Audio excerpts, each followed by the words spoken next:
പത്മകുമാർ സാറിനെ ഒന്ന് ഇൻട്രൊഡ്യൂസ് ചെയ്യാൻ വേണ്ടിയിട്ടാണ്. നമ്മുടെ കൂടെയുള്ള നമ്മുടെ ഇംഗ്ലീഷ് സെഷന്റെ ഗസ്റ്റ് ഹംഗറിയിൽ നിന്നാണ്. ഹോമിയോപ്പതി ഇന്ത്യയിലോട്ട് ഇൻട്രൊഡ്യൂസ് ചെയ്യാനായിട്ട് വന്നിരുന്നത് ഹംഗറിയിൽ നിന്നുള്ള ഒരു ഹോമിയോപ്പതി ഡോക്ടറായിരുന്നു. നമ്മുടെ കൂടെ ഉള്ളത് ഇന്നൊരു ഹംഗറിയിൽ നിന്നുള്ള ഒരു ഡോക്ടറാണ്. ജസ്റ്റ് ഒന്ന് പരിചയപ്പെടുത്താനോട് വേണ്ടിയിട്ടാണ്. The other side of the screen is Padmakumar. That is a political leader from India who is part of the party that rules India today. Dr. Bernadette. Okay. That's all. Thank you. Thank you very much. Yeah. Dr. Danesh, you can proceed. നമസ്കാരം. നമ്മുടെ 347ാമത് വെബിനാറിന്റെ തുടക്കം ഏതാനും നിമിഷങ്ങൾക്കകം ഇവിടെ തുടങ്ങുകയാണ്. ഇന്ന് നമ്മോടൊപ്പം അതിഥി എത്തിയിരിക്കുന്നത് നമ്മുടെ പ്രിയങ്കരനായ BJPയുടെ സംസ്ഥാന ട്രഷററായ അഡ്വക്കേറ്റ് JR പത്മകുമാർ സാറും അതുപോലെ തന്നെ ശ്രീ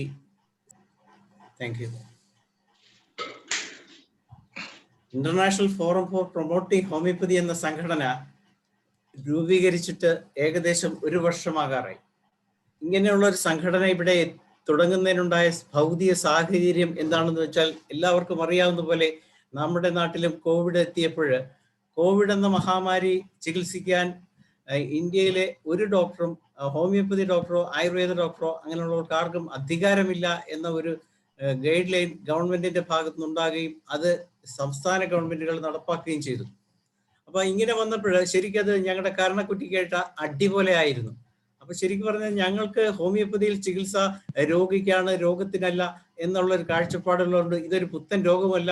പുത്തൻ രോഗമെന്ന് അവകാശപ്പെട്ടാലും പുതിയൊരു അണുവുണ്ടാക്കുന്നതാണെങ്കിലും ഇതിലെ രോഗലക്ഷണങ്ങളാണ് ഹോമിയോപ്പതി ഡോക്ടർക്ക് നോക്കേണ്ടത്. അതുകൊണ്ട് തന്നെ ഇങ്ങനെയുള്ള രോഗങ്ങൾക്ക് ഹോമിയോപ്പതിയിൽ ചികിത്സയുണ്ട് എന്നുള്ള സത്യം നമ്മൾ ജനങ്ങളോട് വിളിച്ചു പറയാൻ തുടങ്ങി. അങ്ങനെ ഇരുന്ന സാഹചര്യത്തിലാണ് കോവിഡ് എന്ന മഹാമാരിയുടെ മറ്റൊരു മുഖം നമ്മുടെ ദുബായിലൊക്കെ എത്തിയത്.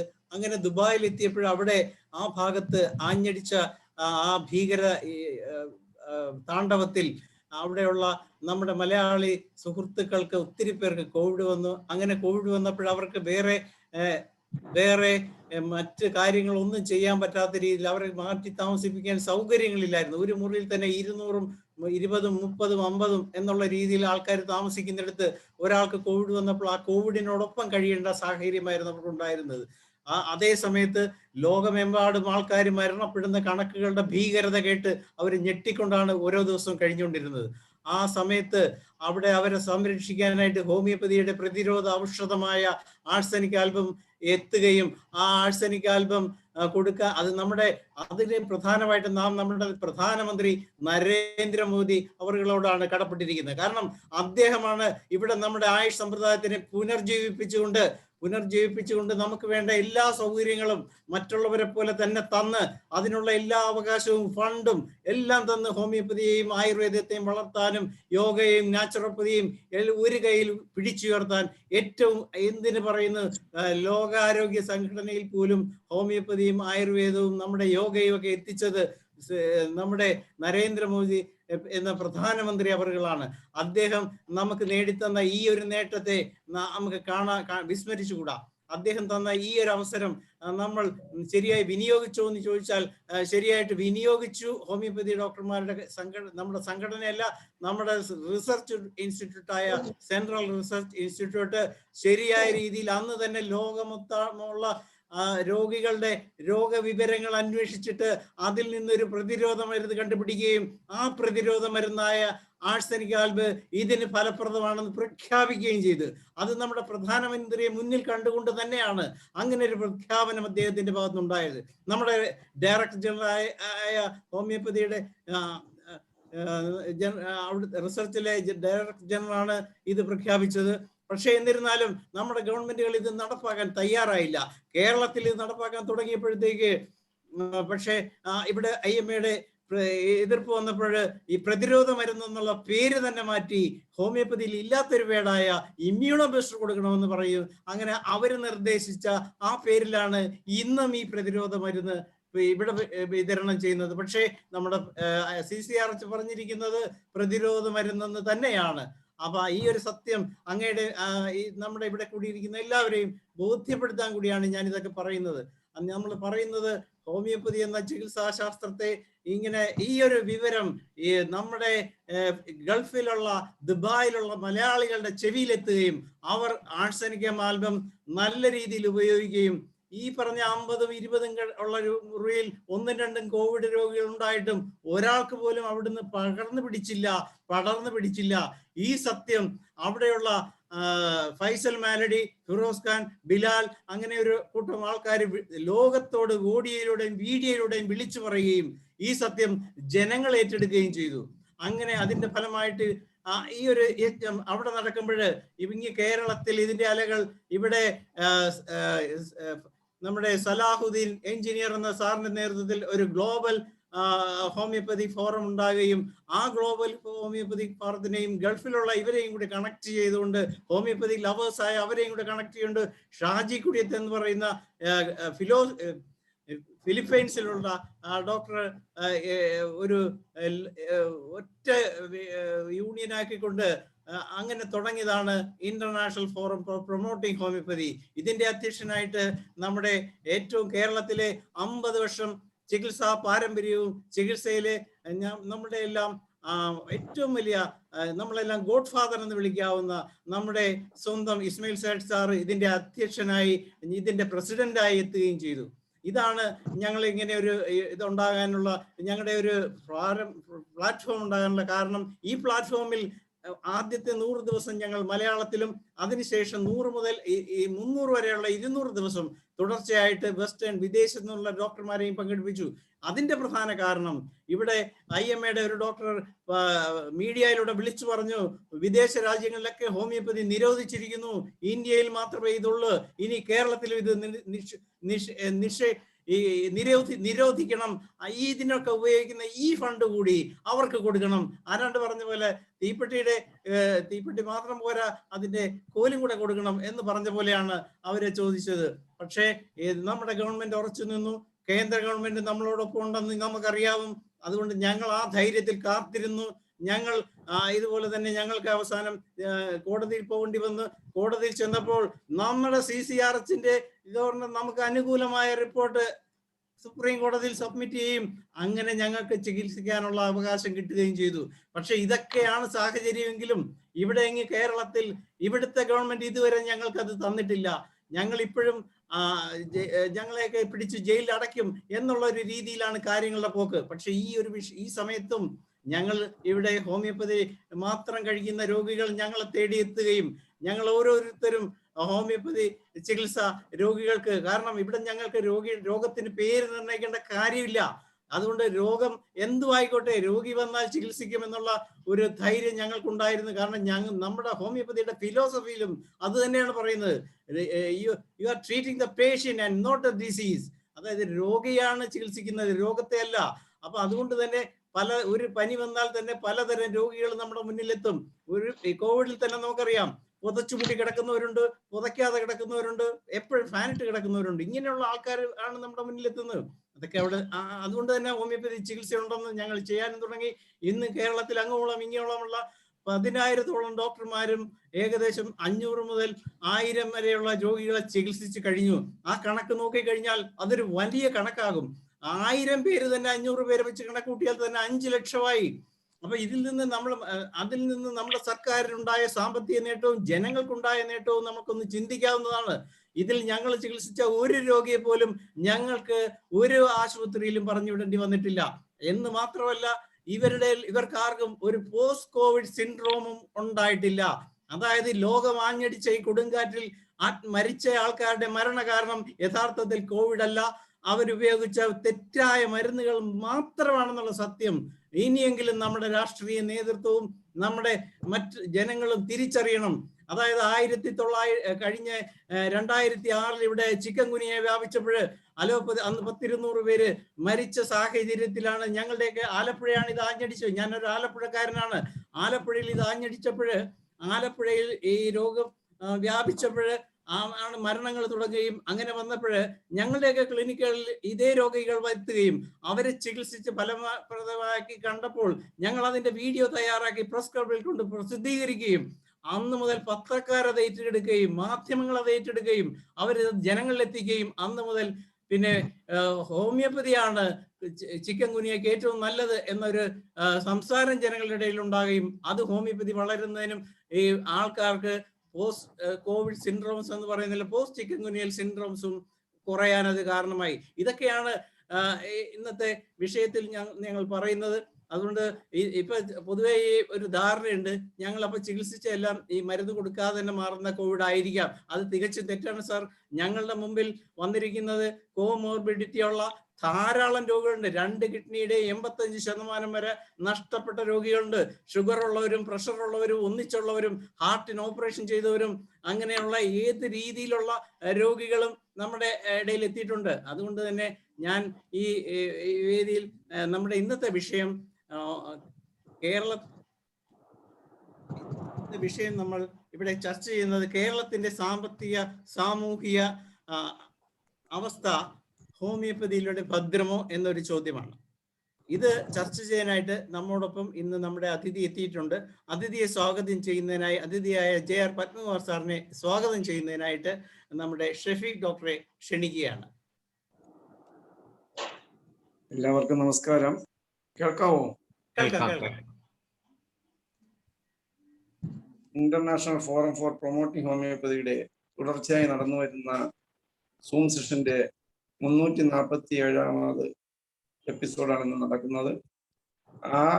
അതിലെ വിഷയങ്ങളെല്ലാം നമ്മുടെ മോഡറേറ്റർ പറഞ്ഞു കഴിഞ്ഞു. അതുകൊണ്ട് ഞാൻ അതിലോട്ടൊന്നും വലുതായിട്ട് കിടക്കുന്നില്ല. ഞാൻ എൻ്റെ കർത്തവ്യത്തിലേക്ക് കിടക്കുകയാണ്. എന്താണെങ്കിലും ഈ സെഷനിലേക്ക് ഞാൻ പത്മകുമാർ സാറിനെ ക്ഷണിച്ചപ്പോൾ വളരെ സന്തോഷത്തോടു കൂടി ഒരു തടസ്സവും പറയാതെ അദ്ദേഹത്തിന് എന്ത് തിരക്കുകൾ ഉണ്ടെങ്കിലും അതിൽ പങ്കെടുക്കാമെന്ന് സമ്മതിച്ച് യഥാസമയം കറക്റ്റ് 9 മണിയാണെന്നുള്ളത് സാറ് കറക്റ്റ് ടൈമിൽ തന്നെ നമ്മുടെ സൂം സെഷനിൽ എത്തുകയും ചെയ്തു. അദ്ദേഹത്തെ കുറിച്ച് പറയുകയാണെങ്കിൽ പ്രത്യേകിച്ച് പറയേണ്ട കാര്യമില്ല. അദ്ദേഹം തിരുവനന്തപുരം സ്വദേശിയാണ്. നമ്മളൊക്കെല്ലാം ഫെമിലിയർ ആയിട്ടുള്ള മുഖമാണ്. കാരണം ചാനൽ ചർച്ചകളിൽ BJPയുടെ പ്രതിനിധിയായി നമ്മൾ ഒരുപാട് തവണ കണ്ടിട്ടുള്ള വ്യക്തിത്വമാണ്. അദ്ദേഹത്തിനെ ഈ ഫോറത്തിലേക്ക് IFHന്റെ പേരിലും എൻ്റെ സ്വന്തം പേരിലും ഹാർദമായി സ്വാഗതം ചെയ്യുന്നു. അതുപോലെ ഈ സൂം സെഷനിൽ പങ്കെടുക്കുന്ന എല്ലാ ഡോക്ടേഴ്സിനും ഹോമിയോപ്പതി ലവേഴ്സിനും സ്റ്റുഡൻസിനും എല്ലാം ഹാർദമായ സ്വാഗതം ആശംസിച്ചുകൊണ്ട് ഞാൻ എൻ്റെ വാക്കുകൾ ഉപസംഹരിക്കുന്നു. നന്ദി ഷെഫീഖ് ഡോക്ടർ. ബഹുമാനപ്പെട്ട ഇന്നത്തെ അതിഥിയായ JR പത്മകുമാർ സാറിന് വേണ്ടി വേദി വിട്ടുകൊടുക്കുന്നു. സാറിന് സംസാരിക്കാൻ സാർ സ്വാഗതം. എല്ലാവർക്കും നമസ്കാരം. കേൾക്കാമെന്ന് പ്രതീക്ഷിക്കുന്നു. കേൾക്കാം സാർ. ഞാന് ഷഫീഖ് ഡോക്ടർ ഇന്നലെ ദിവസം മുമ്പ് വിളിച്ചിട്ട് ഈ പരിപാടിയിൽ പങ്കെടുക്കും എന്ന് പറഞ്ഞ വളരെ സന്തോഷത്തോടു കൂടിയാണ് ഞാൻ ഈ പരിപാടിയിലേക്ക് വന്നത്. നിങ്ങളുടെ ഈ ചർച്ച കഴിഞ്ഞ കുറെ കാലം 350 ദിവസമായി തുറന്നു വരുന്നു. അതൊന്ന് കേൾക്കാം എന്നുള്ളൊരു ഉദ്ദേശത്തിലാണ് ഞാൻ ഇതിലേക്ക് വന്നത്. വിഷയം ഇന്നിപ്പോ അയച്ചു തന്നപ്പോഴാണ് അത് ഇന്ന് രാവിലെ അയച്ചപ്പോഴാണ് ഇങ്ങനെ ഒരു വിഷയവും നിങ്ങൾ ചർച്ച ചെയ്യുന്നു എന്നുള്ളത് അറിയാൻ കഴിഞ്ഞത്. വളരെ സന്തോഷം. ആദ്യം എൻ്റെ ഇൻട്രൊഡ്യൂസ് മോഡറേറ്റർ പറഞ്ഞതുപോലെ ഈ പാൻഡമിക് സിറ്റുവേഷനിൽ വളരെ കാര്യക്ഷമമായി പ്രവർത്തിക്കാൻ കഴിയേണ്ട ഒരു മേഖലയായിരുന്നു ഹോമിയോപ്പതി. പക്ഷേ നമുക്കത് കാര്യക്ഷമമായിട്ട് നടത്താനുള്ളൊരു സൗകര്യവും സാഹചര്യവും കേരളത്തിൽ എന്തോ കഴിയാതെ പോയി എന്നുള്ളൊരു ദുഃഖസത്യവും ഇന്ന് നിലവിലുണ്ട്. ആ സാഹചര്യത്തിൽ അതിൻ്റെ പരിമിതികൾ അല്ലെങ്കിൽ ഇവിടുത്തെ സാഹചര്യങ്ങൾ മനസ്സിലാക്കി അതിനെതിരെ ഉയർന്നു വന്നിട്ടുള്ള ആക്ഷേപങ്ങളോ അല്ലെങ്കിൽ ആരോപണങ്ങളോ അത് ശരിയല്ല എന്ന് സമർത്ഥിക്കുന്നതിനും അത് ജനങ്ങളെ പൊതുസമൂഹത്തെ ബോധ്യപ്പെടുത്തുന്നതിന് വേണ്ടിയിട്ട് ഇന്റർനാഷണൽ തലത്തിൽ തന്നെ നിങ്ങൾ ഇത്തരത്തിലുള്ള വിവിധ രാജ്യങ്ങളിലുള്ള ആളുകളെയൊക്കെ സംഘടിപ്പിച്ചുകൊണ്ട് ഹോമിയോപ്പതിയുടെ പ്രാധാന്യവും പ്രസക്തിയും അവർ മനസ്സിലാക്കുന്നതിന് വേണ്ടിയിട്ടുള്ള ഒരു ശ്രമം നടത്തുന്നു എന്ന് അറിഞ്ഞത്. അത് തന്നെ ഇപ്പോ 100 ദിവസം കഴിഞ്ഞപ്പോൾ അത് ഇംഗ്ലീഷ് സെക്ഷൻ എന്നുള്ള നിലയിൽ എല്ലാവരെയും പങ്കെടുപ്പിച്ച് നടത്തുന്നു എന്നറിഞ്ഞതിൽ വളരെ സന്തോഷമുണ്ട്. അതിന് മുൻകൈ എടുത്ത ആളുകളെയൊക്കെ ഞാൻ അഭിനന്ദിക്കുകയാണ്. ഇവിടെ ഇപ്പോ പറഞ്ഞിട്ടുള്ളൊരു വിഷയം നമ്മുടെ സാമൂഹിക സാമ്പത്തിക മേഖലയിൽ ഹോമിയോപ്പതി കയ്യിൽ ഭദ്രമോ എന്നുള്ളതാണ്. ഞാനതിൽ കുറച്ചുകൂടി ഒന്ന് ആഡ് ചെയ്യാൻ ആഗ്രഹിക്കുകയാണ്. ഒരു ഏക രീതിയിൽ ഹോമിയോപ്പതിയിൽ ഭദ്രമോ എന്നുള്ളതിനേക്കാൾ നല്ലത് ഹോമിയോപ്പതിയിൽ കൂടിയും അത് ഭദ്രമാണ് എന്നുള്ളതാണ്. നമ്മളെ സംബന്ധിച്ചിടത്തോളം എല്ലാം ഹോമിയോപ്പതിയും അലോപ്പതിയും അതുപോലെ ആയുർവേദവും ബാക്കി ഇതുമായി യുനാനി എല്ലാം ഈ ട്രഡീഷണൽ ആയിട്ടുള്ള ആരോഗ്യ മേഖലയിലുള്ള നമ്മുടെ ആരോഗ്യ സംരക്ഷണത്തിന് വേണ്ടിയിട്ടുള്ള എല്ലാ മേഖലയുടെയും കൂട്ടായ പ്രവർത്തനത്തിലൂടെ നമുക്ക് നമ്മുടെ ആരോഗ്യ സംരക്ഷണത്തിന് വേണ്ടിയിട്ട് ആ മേഖലകളെ ഉപയോഗപ്പെടുത്താമെന്നതാണ് എൻ്റെ ഒരു വലിയ അഭിപ്രായം. എല്ലാ എല്ലാ ആരോഗ്യ സംരക്ഷണ മേഖലയിലും അതിൻ്റെതായ ശാസ്ത്രീയതയുണ്ട്. അത് മറ്റൊന്നിനെ വെച്ച് വെല്ലുവിളിക്കുകയോ താരതമ്യം ചെയ്യേണ്ട കാര്യമുണ്ട് എന്ന് എനിക്ക് തോന്നുന്നില്ല. ആരെങ്കിലും അത്തരത്തിൽ പ്രവർത്തിച്ചിട്ടുണ്ട് എങ്കിൽ ഒരുപക്ഷെ അവരുടെ അജ്ഞതയോ അല്ലെങ്കിൽ ഒരു അസഹിഷ്ണുത മനോഭാവവും ആകാനാണ് സാധ്യത. എല്ലാ മേഖലയ്ക്കും അതിൻ്റെതായ പ്രാധാന്യമുണ്ട്, പരിശുദ്ധിയുണ്ട്, അത് ജനങ്ങളെ സംബന്ധിച്ചിടത്തോളം സ്വീകാര്യതയുമുണ്ട്. ഹോമിയോപ്പതിക്ക് ഉണ്ടായാലും നമ്മുടെ മോഡേൺ മെഡിസിൻ ആയാലും അതുപോലെ തന്നെ ആയുർവേദ മേഖലയിലായാലും മെഡിസിൻ ആയാലും ശരിക്കും നമ്മളെ സംബന്ധിച്ചിടത്തോളം അത് ജനങ്ങളാണ് തീരുമാനിക്കുന്നത്. ഒരു ആൾട്ടർനേറ്റീവ് സിസ്റ്റമും ട്രീറ്റ്മെന്റിന് ഏത് വേണമെന്ന് സെലക്ട് ചെയ്യേണ്ടത് ജനങ്ങളുടെ അല്ലെങ്കിൽ പൊതുസമൂഹത്തിന്റെ ബാധ്യതയാണ്. അത് ഇന്നത് മാത്രമേ ശരിയുള്ളൂ എന്നുള്ള രീതിയിലുള്ള ഒരു പ്രചരണം ഒരുപക്ഷെ ജനങ്ങളെ സംബന്ധിച്ചിടത്തോളം അല്ലെങ്കിൽ പൊതുസമൂഹത്തിന്റെ അവരുടെ അവകാശത്തിൽ പ്രതിനിധിക്കുന്ന നടപടിയാകാൻ സാധ്യതയുണ്ട്. അതുകൊണ്ട് ജനങ്ങൾക്ക് ഇപ്പോൾ ശരിയും തെറ്റും തിരിച്ചറിയാൻ കഴിവുള്ളവരാണ്, അവർ ചിന്താശക്തി ഉള്ളവരാണ്, പ്രതികരണ ശക്തി ഉള്ളവരാണ്. അവരെ സംബന്ധിച്ചിടത്തോളം അവർക്ക് എന്നത് ചൂസ് ചെയ്യാം എന്ന് തീരുമാനിക്കാനുള്ള അവകാശം ജനങ്ങൾക്കുണ്ട്. അത് അവർക്ക് വിട്ടുകൊടുക്കുക എന്നുള്ളതാണ്. അപ്പൊ അതുകൊണ്ട് അറിഞ്ഞോ അറിയാതെയോ കേരളത്തെ സംബന്ധിച്ചിടത്തോളം നമ്മുടെ പരമ്പരാഗതമായ ഒരു ആൾട്ടർനേറ്റീവ് ഒരു സിസ്റ്റം എന്നുള്ള നിലയിൽ ഹോമിയോപ്പതിയോ അല്ലെങ്കിൽ മറ്റേ യുനാനിയോ അല്ലെങ്കിൽ ആയുർവേദത്തെയോ നമ്മൾ തള്ളിപ്പറയേണ്ട കാര്യമല്ല. മോഡേൺ മെഡിസിൻ സ്വീകരിക്കുന്ന ആളുകൾക്ക് അത് സ്വീകരിക്കാൻ അതിന് സ്വാതന്ത്ര്യമുണ്ട്. അതുപോലെ നമ്മളെ സംബന്ധിച്ചിടത്തോളം എത്രയോ കാലമായിട്ട് ഹോമിയോപ്പതിയെ സംബന്ധിച്ചിടത്തോളം സൈഡ് എഫക്ട് കുറഞ്ഞ എല്ലാവർക്കും യുക്തമെന്ന് തോന്നുന്ന രീതിയിൽ ഉപയോഗിക്കാൻ കഴിയുന്ന ഒരു സിസ്റ്റം, ഒരു മേഖലയാണ് ഹോമിയോപ്പതി. അതിനെ നമ്മൾ തള്ളിപ്പറയേണ്ട കാര്യം ഇല്ല. ഇപ്പോ നമ്മളെ സംബന്ധിച്ചിടത്തോളം വേൾഡ് ഹെൽത്ത് ഓർഗനൈസേഷൻ ആയാലും അതുപോലെ ICMR ആയാലും അവര് കൊടുത്തിട്ടുള്ള ഒരു നിർദ്ദേശം ഈ പാൻഡമിക് സിറ്റുവേഷനെ സംബന്ധിച്ച് കോവിഡ് എന്നുള്ള മഹാമാരിയെ തടഞ്ഞു നിർത്തുന്നതിന് വേണ്ടിയിട്ട് നമുക്കറിയാം. കോവിഡ് വന്ന സമയത്ത് ലോകം പകച്ചു നിൽക്കുന്ന ഒരു സാഹചര്യമാണ്. ഈ ഭൂഖണ്ഡത്തിൽ തന്നെ മനുഷ്യവാസം സാധ്യമാണോ ഇനി എന്നുള്ള രീതിയിൽ വരെ ചിന്തിക്കുന്ന ഒരു അവസ്ഥയിലേക്ക് പോയിട്ടുണ്ട്. അത്രമാത്രം ഒരു ഗുരുതരമായ ഒരു അവസ്ഥയിലേക്കാണ് പോയത്. പക്ഷെ നമ്മുടെ ലോകത്തെ കൂട്ടായ പ്രവർത്തനം കൊണ്ട് അതിനെ പിടിച്ചു നിർത്താനും നിയന്ത്രിച്ചു കൊണ്ടുവരുന്നതിന് വേണ്ടി നിയന്ത്രിച്ചു കൊണ്ടുവരുന്നതിന് കഴിഞ്ഞിട്ടുണ്ട് എന്നുള്ളത് യാഥാർത്ഥ്യമാണ്. അപ്പൊ അതിന് ഗൈഡ് ലൈൻ ഇറക്കിയ സമയത്ത് വേൾഡ് ഹെൽത്ത് ഓർഗനൈസേഷനും അതുപോലെ ICMR ഒക്കെ പറഞ്ഞിട്ടുള്ള ഒരു കാര്യം നമ്മൾ ശുചിത്വം പാലിക്കുക, കൈ കഴുകുക, മാസ്ക് ധരിക്കുക, അതുപോലെ തന്നെ ഒരു സോഷ്യൽ ഡിസ്റ്റൻസിങ് ഉണ്ടാക്കുക. അതോടൊപ്പം തന്നെ നാലാമതായി ഏറ്റവും പ്രാധാന്യത്തോടു കൂടി പറഞ്ഞിട്ടുള്ള ഒരു കാര്യം രോഗപ്രതിരോധ ശേഷി കൂട്ടുക എന്നുള്ളതാണ്. അതിനെ സംബന്ധിച്ച് എത്രയോ കാലമായിട്ട് ഹോമിയോ മേഖലയിൽ മനുഷ്യന്റെ ഇമ്മ്യൂണിറ്റി വർദ്ധിപ്പിക്കുക എന്ന് പറയുമ്പോൾ മറ്റു പല രോഗങ്ങളിൽ നിന്നുള്ള ഒരു പ്രതിരോധം തന്നെയാണ്. അപ്പോ ICMR-ന്റെ ഗൈഡ് ലൈൻ വെച്ച് നോക്കിയാലും വേൾഡ് ഹെൽത്ത് ഓർഗനൈസേഷന്റെ ഗൈഡ് ലൈൻ വെച്ച് നോക്കിയാലും രോഗപ്രതിരോധ ശേഷി കൂട്ടുക എന്നുള്ളത് ഏറ്റവും പ്രധാനപ്പെട്ട കാര്യമാണ്. അത് സൈഡ് എഫക്റ്റ് ഒന്നും ഇല്ലാത്ത രീതിയിൽ ഏറ്റവും പ്രാധാന്യത്തോടു കൂടി ചെയ്യാൻ കഴിയുന്ന നമ്മുടെ തെളിയിച്ചിട്ടുള്ള ഒരു മേഖലയാണ്. ആ തെളിയിച്ചിട്ടുള്ള ഒരു മേഖലയിൽ ഏറ്റവും പ്രാധാന്യം അറിയിക്കുന്ന ഒരു മേഖലയാണ് ഹോമിയോ എന്നാണ് ഞാൻ വിശ്വസിക്കുന്നത്. അതുകൊണ്ട് തന്നെ അതിന്റെ പ്രവർത്തനങ്ങളും ഈ മേഖലയിൽ അതിന്റെ പ്രവർത്തനവും നമ്മൾ കുറച്ച് കാണേണ്ട കാര്യമില്ല. ഇവിടെ നമ്മുടെ മോഡറേറ്റർ സൂചിപ്പിച്ചതുപോലെ തന്നെ കേന്ദ്ര ഗവൺമെന്റിന്റെ ഭാഗത്തു നിന്നും വളരെ കാര്യമായിട്ടുള്ളൊരു ശ്രമം തന്നെയാണ് നടത്തിയിട്ടുള്ളത്. 2003 ഒന്നാം NDA ഗവൺമെന്റ് കാലത്തിലും അതിനൊരു കാൽവയ്പ് ഉണ്ടായിരുന്നു. അത് കഴിഞ്ഞ് 2014 മോഡി ഗവൺമെന്റ് അധികാരത്തിൽ വന്നതിന് ശേഷം ഇതിനു വേണ്ടിയിട്ടൊരു മന്ത്രാലയം തന്നെ രൂപീകരിച്ചിട്ടുണ്ടായിരുന്നു. നമ്മുടെ ആയുർവേദത്തിന്റെയും യോഗയെയും യുനാനിയെയും സിദ്ധയും ഹോമിയോപ്പതിയും ഒക്കെ അതിൻ്റെതായ പ്രാധാന്യവും തുല്യതയും കൊടുത്തുകൊണ്ട് തന്നെ ഇത് നമ്മുടെ ഒരു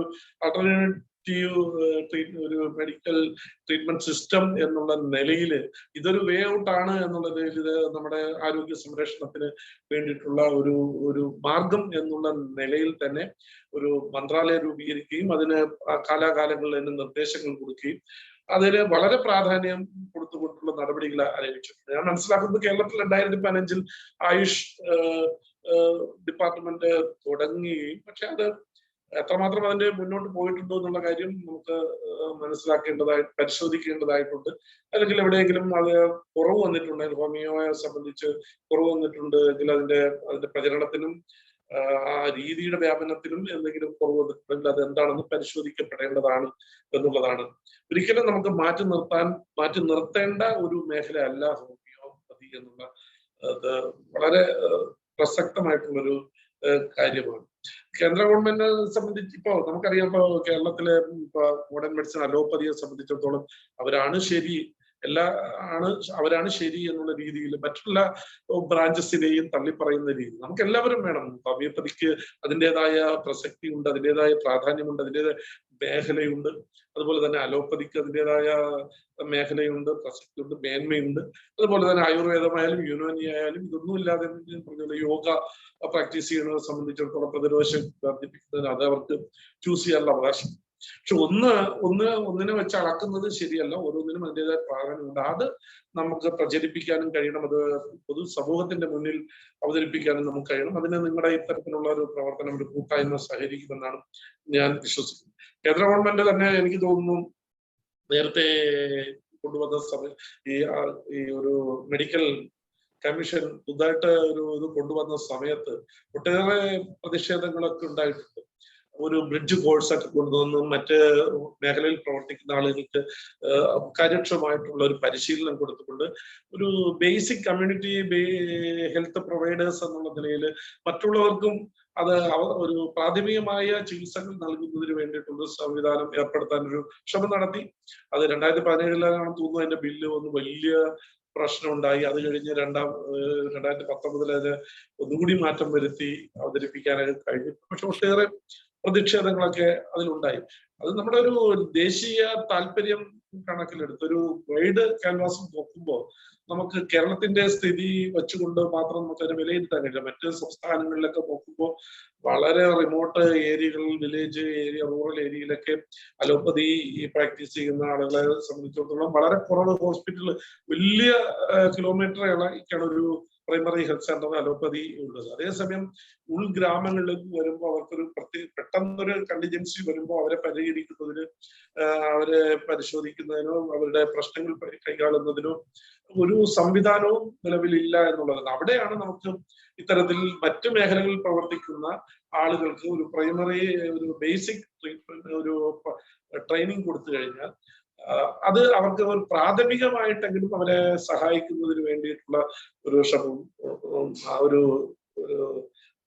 ഒരു സഹായം നൽകുന്നതിന് വേണ്ടിയിട്ട് കഴിയുമെന്നുള്ളത്. അതുകൊണ്ട് തന്നെ ഹോമിയോപ്പതിക്ക് തന്നെ അതിന് വേണ്ടിയിട്ടുള്ള കമ്മ്യൂണിറ്റി ഹെൽത്ത് പ്രൊവൈഡേഴ്സ് ആയിട്ട് ഒരു ട്രെയിനിങ് കൊടുത്തുകൊണ്ട് അവരെ ഇതുകൂടി പ്രാക്ടീസ് ചെയ്യുന്നതിന് വേണ്ടിയിട്ടുള്ള ഒരു ശ്രമം ഗവൺമെന്റ് നടത്തുന്നുണ്ടായിരുന്നു. അത് ഇപ്പൊ ഒരു സ്റ്റാഗ്നേഷനിലാണെന്നാണ് എനിക്ക് തോന്നുന്നത്.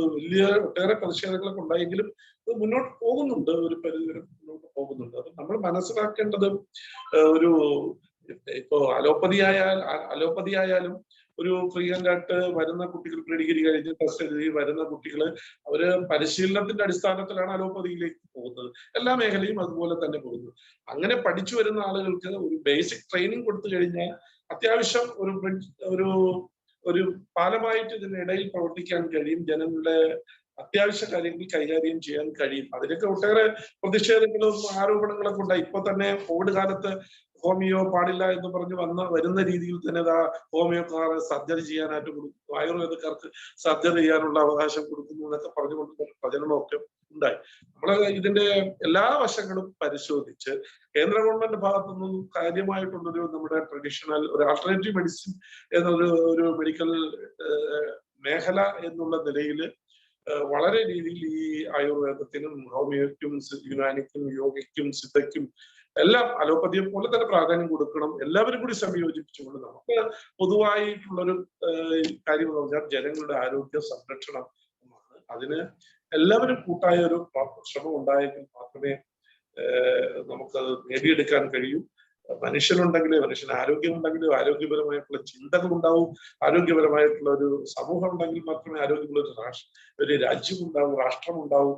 നമുക്കൊരു സാംസ്കാരികമായ ഉന്നതിയിലേക്ക് പോകാൻ കഴിയും. അപ്പൊ ആരോഗ്യമുള്ള ഒരു സമൂഹവും സമാജവും സൃഷ്ടിച്ചെടുക്കുന്നതിന് തീർച്ചയായിട്ടും നമ്മുടെ എല്ലാ മേഖലയിലെയും പരസ്പര പൂരകങ്ങളായി പ്രവർത്തിക്കാൻ കഴിയണം. എല്ലാ മേഖലയ്ക്കും അതിൻ്റെതായ മേന്മയുണ്ട്. ഞാൻ മാത്രമേ പാടുള്ളൂ, അല്ലെങ്കിൽ ഒന്നാണ് മറ്റൊന്നിനേക്കാൾ ശരി എന്നുള്ള രീതിയിൽ വരാതെ എല്ലാത്തിലെയും നന്മകളെ ഉൾക്കൊണ്ടുകൊണ്ട് ആ നന്മകൾ നമ്മുടെ രാജ്യത്തിന്റെ പുരോഗതിക്ക് വേണ്ടിയിട്ട് ഉപയോഗിക്കാൻ കഴിയണം. അതിന് ഈ പ്രതിസന്ധി മേഖലയിലും ഒറ്റപ്പെടുത്തലിന്റെ ഈ കാലഘട്ടത്തിലും അത് അല്ല ശരി, നമ്മളെല്ലാം കൂട്ടായ ഒരു പ്രവർത്തനമാണ് നല്ലത് എന്നുള്ള രീതിയിൽ മുന്നോട്ട് വന്ന ഈ നിങ്ങളുടെ ഈ ഇന്റർനാഷണൽ ഹോമിയോ പ്രൊമോഷൻ നിങ്ങളുടെ കമ്മ്യൂണിറ്റിയെ ഞാൻ അഭിനന്ദിക്കുന്നു. ഇതിൽ പങ്കെടുക്കാൻ കഴിഞ്ഞതിലും എനിക്ക് വളരെ സന്തോഷമുണ്ട്. ആധികാരികമായിട്ട് ഈ ശാസ്ത്ര ട്രീറ്റ്മെന്റ് മേഖലയെ കുറിച്ച് പറയാനൊന്നും ഞാൻ ആളല്ല. എങ്കിലും ഈ കേട്ടതിലും കണ്ടതിലും വെച്ചിട്ടുള്ള ഒരു അറിവ് വെച്ചിട്ടാണ് ഞാൻ ഇത് പറഞ്ഞത്.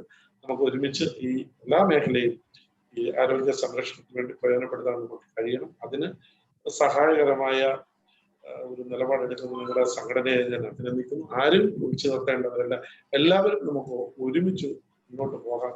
അതിന് ഈ കൂട്ടായ്മ സഹായിക്കട്ടെ എന്ന് മാത്രം പറഞ്ഞുകൊണ്ട് എന്റെ വാക്കുകൾ ഈ അവസരത്തിൽ ഞാൻ അവസാനിപ്പിക്കുന്നു. പത്മകുമാർ സാറിന്റെ വളരെ ഹൃദയത്തിൽ തട്ടുന്ന വാക്കുകൾ ഞങ്ങളിൽ വളരെ സന്തോഷം, അതുപോലെ തന്നെ വളരെ അനുഭൂതി നിർണയകരമായ നിമിഷങ്ങളുമാണ് ഞങ്ങൾക്ക് സമ്മാനിച്ചത്. എന്തായാലും ഇങ്ങനെയുള്ള അങ്ങേപ്പോലുള്ള ആൾക്കാർ ഈ വേദിയിൽ വരികയും ഞങ്ങൾക്ക് ഒരു പുത്തൻ ഉണർവ് തരികയും ചെയ്യുന്നതിൽ വളരെ സന്തോഷമുണ്ട്.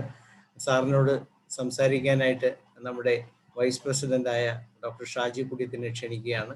അതുപോലെ തന്നെ ഇതിന് ശേഷം മറ്റ് താല്പര്യമുള്ളവർക്കെല്ലാം ഹാൻഡ് റൈസ് ചെയ്യാവുന്നതാണ്.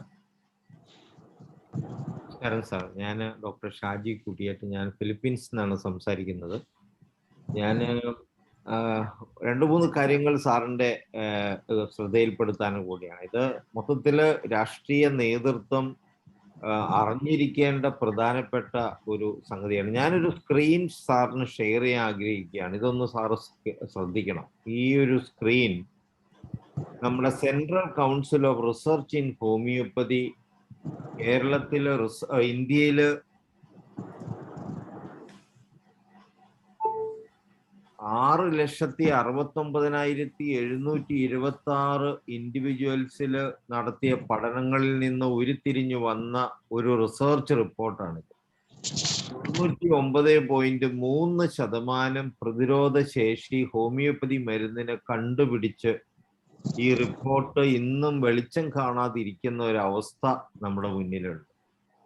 ഇത് central council of research in ഹോമിയോപ്പതിയുടെ ഡയറക്ടർ ജനറൽ ആയിട്ടുള്ള doctor Anil Kumar sir homeopathy ഡോക്ടേഴ്സുമായിട്ട് ഷെയർ ചെയ്ത ഒരു പ്രസന്റേഷനിൽ അദ്ദേഹം കാണിച്ചു തന്നതാണ്.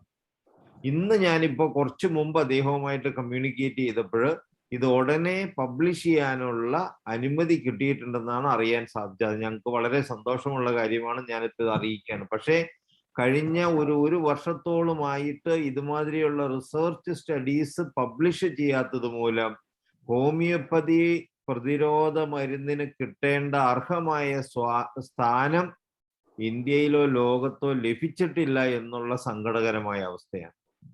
അപ്പൊ ഇത് വളരെ പ്രാധാന്യത്തോടെ നമ്മൾ കാണേണ്ടതാണ്. ലോകത്ത് ഹോമിയോപ്പതിക്ക് ഇന്ന് ഈ വൈറൽ ഡിസീസിനെ പ്രതിരോധിക്കുന്നതിനും ചികിത്സിക്കുന്നതിനും 1ാം സ്ഥാനമാണെന്ന് ഞാൻ ഹോമിയോപ്പതിക്ക് വേണ്ടി വാദിക്കാൻ പറയുന്നതായിട്ട് സാറ് വിചാരിക്കരുത്. ഹോമിയോപ്പതി വൈറസ് രോഗങ്ങളെ ചികിത്സിക്കുന്നതിന് ഏറ്റവും മുന്നിൽ നിൽക്കുന്ന ചികിത്സാ ശാസ്ത്രമാണ്. പക്ഷെ ആ ചികിത്സാ ശാസ്ത്രത്തിന്റെ സാധ്യതകളെ ഇന്ന് ലോകത്തില് ആകപ്പാടെ അലോപ്പതി ചികിത്സയ്ക്ക് പാരലായിട്ട് ഒരു ഹെൽത്ത് കെയർ മാനേജ്മെന്റ് സിസ്റ്റം ഉള്ള ഏക രാജ്യം ഇന്ത്യയാണ്. അതിന് അങ്ങനെ ഒരു സിസ്റ്റം ഒരു മന്ത്രാലയമായിട്ട് തുടങ്ങി ലോകത്തിന് ഏറ്റവും വലിയ ഒരു ഉൾക്കാഴ്ച കൊടുക്കാൻ ഇടയായതിൽ നമ്മുടെ പ്രധാനമന്ത്രി നരേന്ദ്രമോദിയോട് അകമഴിഞ്ഞ നന്ദി എന്നും ഉണ്ടായിരിക്കും. അത് ലോകത്തിന് മാതൃകയാണ്. ഇപ്പൊ ഞാൻ ഫിലിപ്പീൻസിൽ നിന്ന് സംസാരിക്കുമ്പോൾ ഇവിടെ നമ്മള് ഓൾട്ടർനേറ്റീവ് സിസ്റ്റത്തിന്റെ ഒക്കെ കോൺഫറൻസ് വിളിക്കുമ്പോൾ ഇവിടുത്തെ ഭരണാധികാരികൾ പറയുന്നത് ഇന്ത്യയുടെ മാതൃകയിലോട്ട് എത്തിച്ചേരാൻ ഘട്ടം ഘട്ടമായിട്ട് അവർ ശ്രമിക്കൂ എന്നാണ് പറയുന്നത്. അപ്പൊ ഇന്ത്യ ആ ഒരു കാര്യത്തിൽ ലോകത്തിന് മാതൃകയാണ്. അതിന് നേതൃത്വം കൊടുക്കുന്നത് നമ്മുടെ പ്രധാനമന്ത്രി തന്നെയാണ്. അത് നമുക്കെല്ലാം അഭിമാനകരമായ സംഭവം തന്നെയാണ്. അപ്പൊ എനിക്കിവിടെ ഈ ഒരു പോസ്റ്റിനെ ഉൾനിർത്തി എനിക്ക് വേറൊരു കാര്യവും കൂടെ സാറിനെ പോലെയുള്ള രാഷ്ട്രീയ നേതാക്കളോട് പറയാനുള്ളത്, ഇത്രയും 99.3% എഫക്റ്റീവ് ആയിട്ടുള്ള യാതൊരുവിധ സൈഡ് എഫക്റ്റും ഇല്ല എന്ന് ലോകം മൊത്തം അറിവുള്ള ഹോമിയോപ്പതി ചികിത്സാ ശാസ്ത്രത്തെ കഴിച്ച് അതിന്റെ പ്രതിരോധത്തിലാണ് ഒട്ടുമിനിക്കാത്ത രാഷ്ട്രീയ നേതൃത്വവും സാംസ്കാരിക നേതാക്കളും മനുഷ്യനും ഇന്ന് കേരളത്തിൽ വസിക്കുന്നത്. അങ്ങനെ വസിക്കുന്ന ഹോമിയോ പ്രതിരോധ മരുന്നിന് ഹോമിയോ ഡോക്ടേഴ്സ് ഇഷ്യൂ ചെയ്യുന്ന ഈ ഇമ്മ്യൂൺ ബൂസ്റ്റർ അല്ലെങ്കിൽ ഹോമിയോപ്പതി പ്രതിരോധ കോവിഡിനെതിരെയുള്ള സർട്ടിഫിക്കറ്റ് ഇന്ന് ഈ നമ്മുടെ കേരളത്തിൽ വാലിഡിറ്റി കൊടുക്കാൻ ഔദ്യോഗികമായിട്ടൊരു അംഗീകാരം കിട്ടിയിട്ടില്ല എന്നുള്ളത് സാറിന്റെ ശ്രദ്ധയിൽ കൊണ്ടുവരികയാണ്. അത് നമുക്ക് എത്രയും പെട്ടെന്ന് നേടിയെടുക്കേണ്ടതാണ്. കാരണം ഇന്ന് ഫൈസർ പോലെയുള്ള 42% മുതൽ 65% വരെ മാത്രം എഫക്റ്റീവ് ആയിട്ടുള്ള വാക്സിനുകൾക്ക്, അതും ഒരു വാക്സിൻ എടുത്തിട്ടുണ്ടെങ്കിൽ അതിന്റെ ആ മ്യൂട്ടേറ്റഡ് വേരിയന്റിന് അതിന് പ്രയോജനം കിട്ടത്തില്ല. ഹോമിയോ മരുന്ന് കഴിച്ചാൽ പ്രതിരോധം ഏത് വേരിയന്റിനും കിട്ടുമെന്നിരിക്കെ അത് ഫലപ്രദമായിട്ട് നമുക്ക് ഈ കോവിഡ് തന്നെ കേരളത്തിൽ നിന്ന് ഇറാഡിക്കേറ്റ് ചെയ്ത് ലോകത്തിനൊരു മാതൃക സമ്മാനിക്കാൻ സാധിക്കുമെന്നിരിക്കെ അതിന് അവസരം നിഷേധിക്കുകയും അത് സാധ്യമാക്കാതെ വാക്സിനെ മാത്രം ഡിപ്പെൻഡ് ചെയ്ത് ആ ഒരു ലോകം മറ്റു രാജ്യങ്ങളിലൊന്നും ഇല്ലാത്ത ഹോമിയോപ്പതിയോ മറ്റു ചികിത്സാ രീതികളെയോ ഇന്ത്യയിൽ അംഗീകരിച്ചിട്ടുള്ള പോലെ അംഗീകരിക്കാത്ത രാജ്യങ്ങളിൽ പിന്തുടരുന്ന മാതൃക ഇന്ത്യയിലും അത് ഹോമിയോപ്പതിയുടെ ഈറ്റില്ലമായ ലോകത്തിലെ കേരളത്തിലും പിന്തുടരുന്നത് അതീവ ഗുരുതരമായിട്ടുള്ള നീതി നിഷേധവും ജനദ്രോഹവുമാണെന്ന് സാറിനെ പോലെയുള്ളവർ വിളിച്ചു പറയേണ്ട കാലം അതിക്രമിച്ചിരിക്കുന്നു. അത് സാറ് ദയനീയമായി സാറിന്റെ ശ്രദ്ധയിൽപ്പെടണം. അതുകൊണ്ടാണ് ആ റിസർച്ച് റിപ്പോർട്ട് സാറിന്റെ ശ്രദ്ധയിൽ കാണിച്ചത്. ഇത് central council of research in homoeopathy ഔദ്യോഗികമായി നടത്തിയ പഠനത്തിന്റെ റിസൾട്ടാണ്.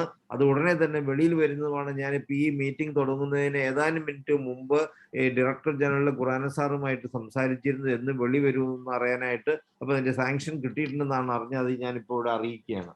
പിന്നെ എനിക്ക് പറയാനുള്ളത്, ഈ സെൻട്രൽ കൗൺസിൽ ഓഫ് കേന്ദ്ര ഗവൺമെന്റ് ആയുഷ് മിനിസ്ട്രിയും സുപ്രീം കോടതിയും ഹോമിയോപ്പതി ഡോക്ടർമാർക്ക് കോവിഡ് സിംറ്റംസ് പോലെയുള്ള, കാരണം നമ്മൾ രോഗത്തെയല്ല രോഗിയാ ചികിത്സിക്കുന്നത്. അപ്പൊ ആ ഒരു അടിസ്ഥാനത്തില് കോവിഡ് ലൈക്ക് സിംറ്റംസിനെ ചികിത്സിക്കാമെന്ന് ഞങ്ങൾക്ക് കോവിഡ് ചികിത്സിക്കാൻ അനുമതി നൽകിയിട്ട് അത് നടപ്പിലാക്കാൻ എതിർത്ത് നിൽക്കുന്ന ഇന്ത്യയിലെ ഏക സംസ്ഥാനം കേരളമാണ്. അത് സാറിനെ പോലെയുള്ളവര് പൊതുജന മധ്യത്തിൽ വിളിച്ചു പറഞ്ഞ ജനത്തിന് അറിയുന്നില്ല. അത് മുഖ്യമന്ത്രി എന്നും വന്ന് നമ്മുടെ ഇടയിൽ പത്രസമ്മേളനം നടത്തിയിട്ടുണ്ടെങ്കിലും ഒരിക്കൽ പോലും ഹോമിയോപ്പതി എന്നുള്ള പേര് അദ്ദേഹം പറഞ്ഞിട്ടില്ല. പഴയ ഹെൽത്ത് മിനിസ്റ്റർ ഒരിക്കൽ പറഞ്ഞു, അതിനെതിരെ IMA കയറി ചാടി വീണു. അദ്ദേഹം മാഡം അത് പിൻവലിച്ചു പോകേണ്ടേയും വന്നു. അപ്പൊ അവിടെ ആ അർഹിക്കുന്ന പ്രാധാന്യം ജനത്തിനത് മനസ്സിലാകുന്നുണ്ടെങ്കിലും രാഷ്ട്രീയ നേതൃത്വം അതിനൊരു പ്രയോറിറ്റി കൊടുക്കാത്തത് കൊണ്ട് ജനശ്രദ്ധയിൽ നിന്ന് മാറി പ്രയോജനം കിട്ടാത്ത സൈഡ് എഫക്റ്റ് ഉള്ള ചികിത്സ ഇല്ലാത്തവരെ കൊണ്ട് ചികിത്സിക്കുന്ന സ്ഥിതിവിശേഷം കേരളത്തിൽ ഇന്ന് നിലനിൽക്കുന്നത് എത്രയും പെട്ടെന്ന് മാറ്റിയെടുക്കാൻ ഈക്വലായിട്ടുള്ള ഒരു പ്രാതിനിധ്യം നമുക്ക് കിട്ടാനും, അല്ലെങ്കിൽ ഏത് ഒരു രോഗിക്ക് ഇഷ്ടപ്പെട്ട ചികിത്സാ രീതി ചൂസ് ചെയ്യാനുള്ള ആ ഒരു സാമാന്യ നീതി കേരളത്തിലും ലഭ്യമാക്കാൻ സാറിനെ പോലെയുള്ളവർ ശബ്ദിക്കേണ്ട സമയം അതിക്രമിച്ചിരിക്കുന്നു. അത് ഇന്ന് നടക്കുന്ന അനീതിയാണ്. സാറിനെ പോലെയുള്ളവർ വെട്ടിത്തുറന്ന് പറയേണ്ടിയിരിക്കുന്നു. സാറിന്റെ ശ്രദ്ധയിൽപ്പെടുത്തുകയാണ്. അതുപോലെ തന്നെ നമ്മുടെ സർട്ടിഫിക്കറ്റിന് നിയമപരമായ പരിരക്ഷ ഉറപ്പാക്കേണ്ടത് ഹോമിയോപ്പതിയെ മാത്രം ചികിത്സിക്കുകയും പ്രതിരോധിക്കുകയും ചെയ്യുന്നവരുടെ വേണ്ടിയുള്ള വലിയൊരു അവകാശമാണ്. ഇപ്പൊ ഈ വാക്സിൻ എടുക്കുന്നവരുടെ അവരുടെ ഫാക്ട് ഷീറ്റിൽ തന്നെ പറയുന്നുണ്ട്, കുറേയേറെ പേർക്ക് വാക്സിൻ എടുക്കാൻ അവര് തന്നെ അനുവദിക്കുന്നില്ല. അവരൊക്കെ തന്നെ ആശ്രയിച്ചു പോകുന്ന യാതൊരു സൈഡ് എഫക്റ്റും ഇല്ലാത്ത ഹോമിയോപ്പതിക് മെഡിസിന്റെ ഡോക്ടേഴ്സ് അവർ കഴിക്കുന്നു എന്ന്, ആ മരുന്ന് തുടർച്ചയായിട്ട് കഴിക്കുന്നുവെന്ന് സാക്ഷ്യപ്പെടുത്തുന്നതിന് അംഗീകാരം കൊടുക്കാതെ, അവരെ വെളിയിലിറക്കാതെ, അവർക്ക് വേണ്ട കാര്യങ്ങൾ നടത്താൻ അനുവദിക്കാതെ എത്ര നാൾ നമുക്ക് മുന്നോട്ട് പോകാൻ പറ്റും സാർ? അപ്പൊ അത് വളരെ ഒരു പ്രാധാന്യമുള്ളതാണ്. ഭരണപക്ഷം അത് ചെയ്യുന്നില്ലെങ്കിൽ പ്രതിപക്ഷത്തിരിക്കുന്ന പ്രതിപക്ഷം നിയമസഭയിൽ ഇല്ലെങ്കിൽ പോലും കേരളത്തിലെ ഒരു അതീവ പ്രാധാന്യമുള്ള സാന്നിധ്യമായ BJPയുടെ ഔദ്യോഗികമായിട്ടുള്ള ഒരു വക്താവ് എന്നുള്ള നിലയിൽ സാറിനെ പോലെയുള്ളവര് മനസാക്ഷിയുടെ ഭാഗത്ത് നിന്ന് അതിനുവേണ്ടി സംസാരിക്കണമെന്ന് ഞാൻ അഭ്യർത്ഥിക്കുകയാണ്. അതുപോലെ തന്നെ പ്രധാനപ്പെട്ട ഒരു കാര്യം, ഏറ്റവും ഫലപ്രദമായി ചികിത്സിക്കാൻ സാധിക്കുന്ന ഹോമിയോപ്പതി ചികിത്സയുടെ ഹോമിയോപ്പതി മെഡിക്കൽ കോളേജിലെ ആശുപത്രികളും ഞങ്ങളുടെ മറ്റു പല ആശുപത്രികളും അലോപ്പതി ചികിത്സയില്ലാത്ത അലോപ്പതി ചികിത്സയ്ക്ക് ചികിത്സിക്കാൻ മാറ്റിവെച്ചിരിക്കുന്നത് ഇന്നും സുപ്രീം കോടതിയും ഹൈക്കോടതിയും വിധിച്ചിട്ട് പോലും അലോപ്പതി ചികിത്സയ്ക്കാണ് ഇന്നും വിട്ടുകൊടുത്തിരിക്കുന്നത്. നമുക്കത് ഇപ്പോഴും തിരിച്ചു കിട്ടിയിട്ടില്ല സാർ. അത് എത്രയോ പേരെ അലോപ്പതി ചികിത്സ കൊണ്ട് കോംപ്ലിക്കേഷനിലോട്ട് നയിക്കും. നമ്മുടെ ചികിത്സ കൊണ്ട് പ്രൈവറ്റ് ആയിട്ട് ചികിത്സിക്കുന്ന ഡോക്ടർമാർക്കെല്ലാം അതിന് മറുപടി കിട്ടും, അത് അറിയാൻ പറ്റും. ഒരു കോംപ്ലിക്കേഷനും ഇല്ലാതെ വളരെ 2 മുതൽ 7 വരെ ദിവസത്തിനുള്ളിൽ പരിപൂർണമായി മാറ്റാൻ സാധിക്കുമ്പോൾ അതിനനുവദിക്കാതെ ഞങ്ങളുടെ ആശുപത്രി ചികിത്സ ഇല്ലാത്തവർക്ക് ചികിത്സിക്കാൻ കൊടുക്കുന്നതിനോട് സാറിന്റെ അഭിപ്രായം എന്താണ് സാർ? സാർ ഒരു മറുപടി പറയൂ സാർ. ഈ 3 കാര്യങ്ങളോട് സാറിന്റെ മറുപടി കേൾക്കാൻ അതിയായ ആഗ്രഹമുണ്ട്. ഈ താങ്കൾ ഡോക്ടർ സൂചിപ്പിച്ച കാര്യങ്ങളൊക്കെ വളരെ ഇവിടെ പൊതു സമൂഹത്തിന്റെ മുന്നിൽ ഉള്ള പ്രശ്നങ്ങൾ തന്നെയാണ്. അപ്പോ കേരളത്തിലെ മറ്റു സംസ്ഥാനങ്ങളെ വെച്ച് നോക്കും, മറ്റു സംസ്ഥാനങ്ങളിൽ ഈ കോവിഡ് കാലത്ത് തന്നെ ഹോമിയോ മെഡിക്കൽ കോളേജ് വരെ നിരവധി ഉണ്ടാക്കുകയും അവിടെയൊക്കെ കൂടുതൽ പ്രാധാന്യത്തോട് ഹോമിയോയെ പ്രചരിപ്പിക്കുകയൊക്കെ ചെയ്യുന്ന ഒരു സാഹചര്യം ഉണ്ടായിട്ടുണ്ട്. കേരളത്തില് ഇപ്പോ ഈ ഒരു ജനപ്രതിനിധി തിരുവനന്തപുരത്ത് എനിക്കറിയാം, ഒരു ജനപ്രതിനിധി ഹോമിയോ മരുന്ന് കഴിച്ചതുകൊണ്ട് എനിക്ക് പ്രതിരോധ ശക്തി കൂടി എന്ന് പറഞ്ഞപ്പോ തന്നെ എല്ലാവരും കൂടി വളർത്തിട്ട് അദ്ദേഹത്തെ ആക്രമിക്കുന്ന ഒരു സാഹചര്യം കുറച്ചു കാലം മുമ്പ് കൂടെ ഉണ്ടായിരുന്നു. തിരുവനന്തപുരത്ത് ഒരു ജനപ്രതിനിധി പരസ്യമായിട്ട് പറഞ്ഞു ഹോമിയോ മരുന്ന് കഴിച്ചത് കൊണ്ട്. ഞാൻ പറഞ്ഞില്ലേ, ആ തുടക്കത്തിൽ പറഞ്ഞതുപോലെ തന്നെ ഒരു അസഹിഷ്ണുതയാണ്.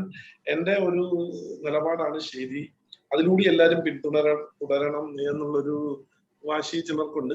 പലപ്പോഴും ഈ അത്തരത്തിലുള്ള അവകാശവാദങ്ങൾക്ക് മുൻഗണന കിട്ടുന്നു, അല്ലെങ്കിൽ വോയിസ് കൂടുന്നു, സൗണ്ട് കൂടുന്നു എന്നുള്ളതാണ്. മറു സൈഡിൽ സൗണ്ട് കുറയുന്നു എന്നുള്ളതാണ് പ്രശ്നം. അത് ഉണ്ടാക്കിയെടുക്കാൻ അതിൻ്റെ ഒരു പ്രചരണവും പ്രവർത്തനവും ഈ ഔദ്യോഗിക തലത്തിലൊക്കെ അത് എത്തിക്കുന്നതിനും ആയിട്ടുള്ള ശ്രമം നിങ്ങളുടെ സംഘടനാ തലത്തിലും ഉണ്ടാവണം. പൊതു സമൂഹത്തിന് അതിപ്പോ ഒരു അവയർനെസ് ഉണ്ട്. പൊതുവില് മുമ്പ് ഉള്ളതുപോലെ അല്ല. ഇപ്പോ ഈ കഴിഞ്ഞ കാലഘട്ടത്തിന് ഏകദേശം ഹോമിയോ മെഡിസിൻ്റെ ഞാനൊരു കണക്ക് നേരത്തെ എവിടെ വായിച്ചു, ഒരു 10-15% കൂടുതൽ ഒരു ഷോർട്ട് പീരീഡിൽ തന്നെ അതിന്റെ ഉപയോഗം കൂടി എന്നുള്ളത് വളരെ വലിയ പ്രാധാന്യത്തോടു കൂടി നമ്മൾ നോക്കേണ്ട ഒരു കാര്യമാണ്.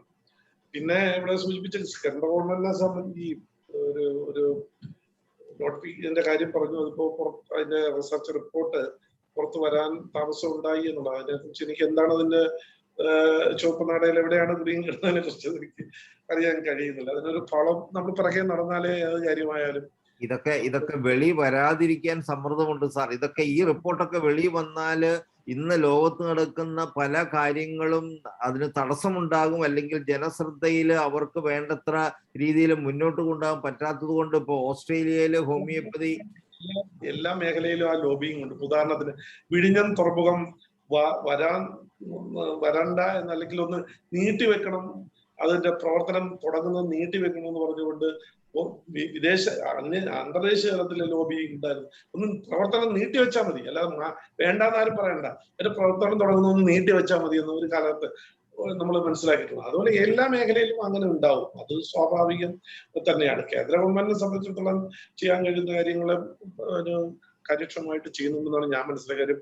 ഒരു ടാസ്ക് ഫോഴ്സ് തന്നെ സെൻട്രൽ ഗവൺമെന്റ് ഉണ്ടാക്കിയത് വാലിഡേഷൻ ഓഫ് ട്രഡീഷണൽ മെഡിക്കൽ സിസ്റ്റത്തിനെ സംബന്ധിച്ച്. മാത്രമല്ല 2020 ജാനുവരിയിലാണെന്ന് പറഞ്ഞാൽ ആയുഷ് മിനിസ്റ്ററി ഒരു അഡ്വൈസറി തന്നെ ഇറക്കി. കോവിഡിന്റെ പ്രിവെൻഷന് വേണ്ടിയിട്ട് ഹോമിയോപ്പതിയുടെയും അതുപോലെ സിസ്റ്റമാറ്റിക് യൂസേജ് ഓഫ് യുനാനി ഒരു അഡ്വൈസറി തന്നെ 2020 ജാനുവരിയിലാണെന്ന് തോന്നുന്നു. അതോ വളരെ പ്രാധാന്യത്തോടു കൂടിയാണ് ഈ കോവിഡ് പ്രിവെൻഷന് വേണ്ടിയിട്ട് ഹോമിയോപ്പതിയെ പ്രയോജനപ്പെടുത്തുകയും അത് ജനങ്ങളിൽ എത്തിക്കുന്നതിന് വേണ്ടിയിട്ടുള്ള ശ്രമം മറ്റ് മേഖലകളെ പോലെ തന്നെ ഒരു പ്രാധാന്യത്തോടു കൂടിയാണ് സെൻട്രൽ ഗവൺമെന്റ് ചെയ്തിട്ടുള്ളത്.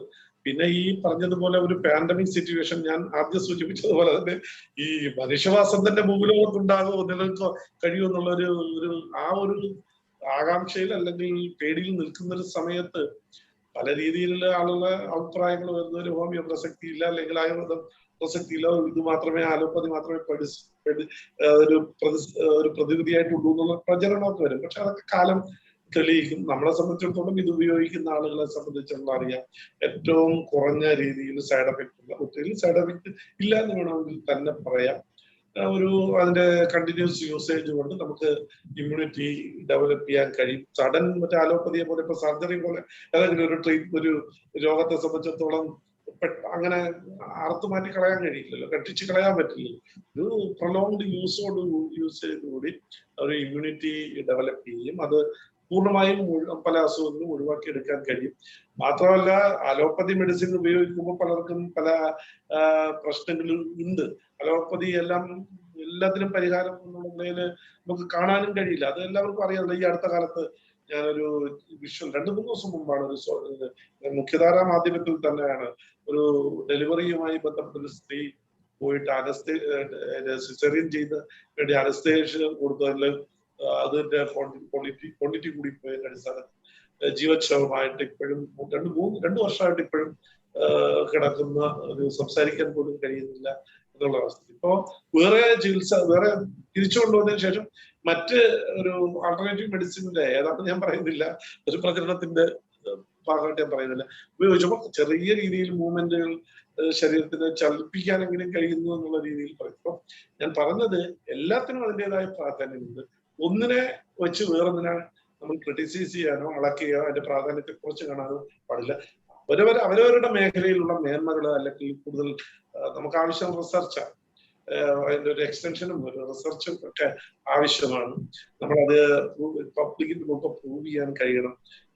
ഓരോന്നും മോർ എഫക്റ്റീവ് ആണെന്ന് പറയുമ്പോഴാണല്ലോ നമുക്കത് എല്ലാം ഇതിന്റെ ഞാൻ പൊതുവായ നമ്മുടെ സാഹചര്യങ്ങളിൽ പ്രയോജനപ്പെടുത്താൻ കഴിയുന്നത്. അതിനു വേണ്ടിയിട്ടുള്ള ഒരു ശ്രമം വേണം. അതുകൊണ്ട് ഒട്ടും വില കുറച്ചോ അല്ലെങ്കിൽ പ്രാധാന്യം കുറച്ചോ കാണേണ്ട കാര്യമില്ല. ഇവിടുത്തെ സൂചിപ്പിച്ച കാര്യങ്ങളെ സംബന്ധിച്ചിടത്തോളം ഔദ്യോഗിക തലത്തിൽ സെൻട്രൽ ഗവൺമെന്റിന്റെ ശ്രദ്ധയിൽപ്പെടുത്താൻ കഴിയുന്ന കാര്യങ്ങളൊക്കെ നമുക്ക് ചെയ്യാൻ കഴിയും. പിന്നെ ഒരു പൊതുപ്രവർത്തകൻ എന്നുള്ള നിലയിൽ ഈ നമ്മുടെ ഈ മേഖലയെയും പ്രാധാന്യത്തെ കുറിച്ച് പറയുന്നതിനും കുറച്ചു താങ്കൾ സൂചിപ്പിച്ചതുപോലെ കുറച്ച് പറയുന്നതിനൊന്നും ഒരു മടിയുമില്ല. എല്ലാം അതിൻ്റെതായ പ്രാധാന്യമുണ്ട്. ഇപ്പൊ ഒരു ക്രിക്കറ്റ് ടീം തന്നെ തിരഞ്ഞെടുക്കുമ്പോൾ അതിൽ നല്ല ബൗളർ വേണം, നല്ല ബാറ്റ്സ്മാൻ വേണം, നല്ല ഫീൽഡർ വേണം, നല്ല കീപ്പർ വേണം. എല്ലാം മേഖലയും കൂടി യോജിച്ചെങ്കിൽ മാത്രമേ ഒരു ടീമിനെ ജയിക്കാൻ പറ്റൂ. രാജ്യത്തെ സംബന്ധിച്ചിടത്തോളം ജയിക്കണമെങ്കിൽ അതിന്റെ ആരോഗ്യ സംരക്ഷണത്തിന് ഉതകുന്ന രീതിയിലുള്ള എല്ലാ മേഖലയും പരിപോഷിച്ചെങ്കിൽ മാത്രമേ അത് പ്രയോജനപ്പെടുത്താൻ കഴിയൂ. എല്ലാവർക്കും അലോപ്പതി ഉപയോഗിക്കാൻ കഴിയാത്ത അലർജിയുള്ള ആളുകളുണ്ട്. ചില ആൾക്ക് ഹോമിയോപ്പതി ആയിരിക്കും താല്പര്യം, അതായിരിക്കും അവർക്ക് കൂടുതൽ എഫക്റ്റീവ് ആകുന്നത്. ചിലർക്ക് ആയുർവേദമായിരിക്കും, ചിലർക്ക് യുനാനി ആയിരിക്കും, ചിലർക്ക് യോഗ ആയിരിക്കാം, ചിലർക്ക് സിദ്ധ ആയിരിക്കാം. അപ്പൊ അതെല്ലാം അതിൻ്റെതായ പ്രാധാന്യത്തിൽ പ്രയോജനപ്പെടുത്താനും ആവശ്യം ആർക്കാണ്? ഡോക്ടർമാരല്ലല്ലോ നിശ്ചയിക്കേണ്ടത് ഇന്നത് അലോപ്പതി മാത്രമേ പാടുള്ളൂ അല്ലെങ്കിൽ ഹോമിയോ മാത്രമേ പാടുള്ളൂ എന്ന് പറയാൻ കഴിയില്ല. അത് ചൂസ് ചെയ്യേണ്ട ഒരു ഫ്രീഡം ജനങ്ങൾക്കാണ്, പൊതു സമൂഹത്തിനാണ്. അവർക്ക് ശരിയെന്ന് തോന്നുന്നത്, അവർക്ക് തോന്നുന്നത്, അവർക്ക് ഗുണകരമായി ഒന്ന് ചൂസ് ചെയ്യാനുള്ള ഒരു അവകാശം അവർക്കുണ്ട്. അപ്പൊ അത് ഏതാണ് ശരി, നമ്മുടേത് ശരിയാണെന്ന് വരുത്താനുള്ള ശ്രമം നമ്മുടെ ഭാഗത്ത് ഉണ്ടായാൽ തീർച്ചയായിട്ടും സാറിനെ പോലെയുള്ളവര് സംസാരിക്കേണ്ട സമയം അതിക്രമിച്ചിരിക്കുകയാണ് സാർ. കാരണം ഞങ്ങളെ ഒരു പൊതുവേദിയിൽ മീഡിയ ചർച്ചകളിലൊന്നും വിളിക്കുക പോലും ചെയ്യാതെ പണാധിക്യമുള്ളവര് മീഡിയ അടക്കി വെച്ചിരിക്കുന്ന ഒരു അവസ്ഥയുണ്ട്. അപ്പൊ സാറിനെ പോലെയുള്ളവർക്ക് സമയം കിട്ടുമ്പോൾ ഒരു വാക്ക് അവിടെ പറയുന്നത് അവിടെ വലിയ ഒരു വ്യത്യാസം ഉണ്ടാക്കുന്നുണ്ട്. അപ്പൊ അതുകൊണ്ട് സാറിനെ പോലെയുള്ളവര്, പ്രത്യേകിച്ച് കേന്ദ്രം ഭരിക്കുന്ന പാർട്ടിയുടെ ഭാഗമായിട്ടുള്ളവര്, കേന്ദ്രം അത് ഒത്തിരിയേറെ നമ്മളോട് സഹകരിച്ച് നീങ്ങുമ്പോൾ നമുക്ക് അതിൽ പ്രാധാന്യം തരാൻ ശ്രമിക്കുമ്പോൾ ഇസ്രയേലുമായിട്ട് റിസർച്ചിനൊരു പ്രത്യേക സമിതി തന്നെ പ്രധാനമന്ത്രി നരേന്ദ്രമോദിജിയുടെ നേതൃത്വത്തിൽ ഉണ്ടാക്കിയിട്ടുണ്ട്. അപ്പൊ അങ്ങനെ ഒത്തിരി പ്രാധാന്യം തരാൻ ശ്രമിക്കുമ്പോൾ അതിനൊക്കെ സാറിനെ പോലെയുള്ളവര് കേരളത്തിൽ നിന്ന് ഹോമിയോപ്പതിയുടെ ഈറ്റില്ലമാണ് ഇന്ന് ലോകത്ത് കേരളം സാർ. അതുകൊണ്ട് തന്നെയാണ് അന്താരാഷ്ട്ര ലോബിയിങ് ഗ്രൂപ്പ്സ് കേരളത്തെ ഫോക്കസ് ചെയ്യുന്നുണ്ട് സാർ. പുതിയ ആ ഒരു ലോകക്രമത്തിലോട്ടൊക്കെ കേരളത്തിന്റെ മറ്റ് സാധ്യതകളെ ഇല്ലാതാക്കി തടഞ്ഞു നിർത്തുന്നതിന് വലിയ ഊന്നല് അതുമാതിരി ലോബിയിങ് നടത്തുന്നവര് നടത്തുന്നുണ്ട്. പലരും കൈ ഉയർത്തിയത് കൊണ്ട് ഞാൻ സാറിന്റെ ശ്രദ്ധയിൽ ഈ കാര്യങ്ങൾ കൊണ്ടുവരാൻ സമയമുണ്ടെങ്കിൽ അവർക്ക് സമയം കിട്ടേണ്ടതുള്ളതുകൊണ്ട് ഞാൻ തൽക്കാലം നിർത്തുകയാണ്. സമയമുണ്ടെങ്കിൽ 2-3 കാര്യത്തോടെ എനിക്ക് ശ്രദ്ധയിൽപ്പെടുത്താനുണ്ട്. അത് മോഡറേറ്റ് അനുവദിക്കുമെന്ന് കരുതുന്നു. മറ്റുള്ളവർക്ക് സമയം കൊടുത്തതിന് ശേഷം നമ്മോടൊപ്പം സംസാരിക്കുന്നതിനായി നമ്മുടെ തിരുവനന്തപുരത്ത് തന്നെ ഒരു പഞ്ചായത്ത് മെമ്പറായ തോന്നയ്ക്കൽ രവി സാർ എത്തിയിട്ടുണ്ട്. സാറിനെ ഒന്ന് ഹാൻഡ് റൈസ് ചെയ്യാമെങ്കിൽ സാറിന് സംസാരിക്കാം. അവിടുത്തെ പഞ്ചായത്ത് മെമ്പറാണ്. സാർ ഒന്ന് ഹാൻഡ് റൈസ് ചെയ്യാവോ സാർ? സാറിന് സംസാരിക്കാം സാർ. നമ്മുടെ ഈ വേദിയിൽ ഇവിടെ എത്തിയതിലും സാർ ഇങ്ങനെ ഹാൻഡ് റൈസ് ചെയ്തതിലും ഒക്കെ ഞങ്ങൾക്ക് ഒത്തിരി സന്തോഷമുണ്ട്. കാരണം ഇങ്ങനെ വേണം സാർ. നമ്മളെല്ലാം ഒന്നാണ്, നമുക്ക് ഒറ്റക്കെട്ടായിട്ട് മുന്നോട്ട് പോകണം. അതിനെല്ലാവരും ഇതുപോലെ സ്വമേധയാ മുന്നോട്ട് വരണം. ഞങ്ങൾക്ക് വലിയ സന്തോഷമുണ്ട് സാർ ഇവിടെ എത്തിയത്. സാറിന് സംസാരിക്കാം. ബഹുമാനപ്പെട്ട മോഡറേറ്റർ ഡോക്ടർ മനോജ്, എന്റെ പ്രിയപ്പെട്ട പത്മകുമാർജി, നമസ്കാരം. നമസ്കാരം. ഇന്ന് ഈ സൂം മീറ്റിംഗില് അല്ല, സത്യത്തില് ഞാൻ ആദ്യം നിങ്ങളെ ഇത് മൊബൈലിൽ കണ്ടു. പക്ഷെ ഞാൻ സന്യാസി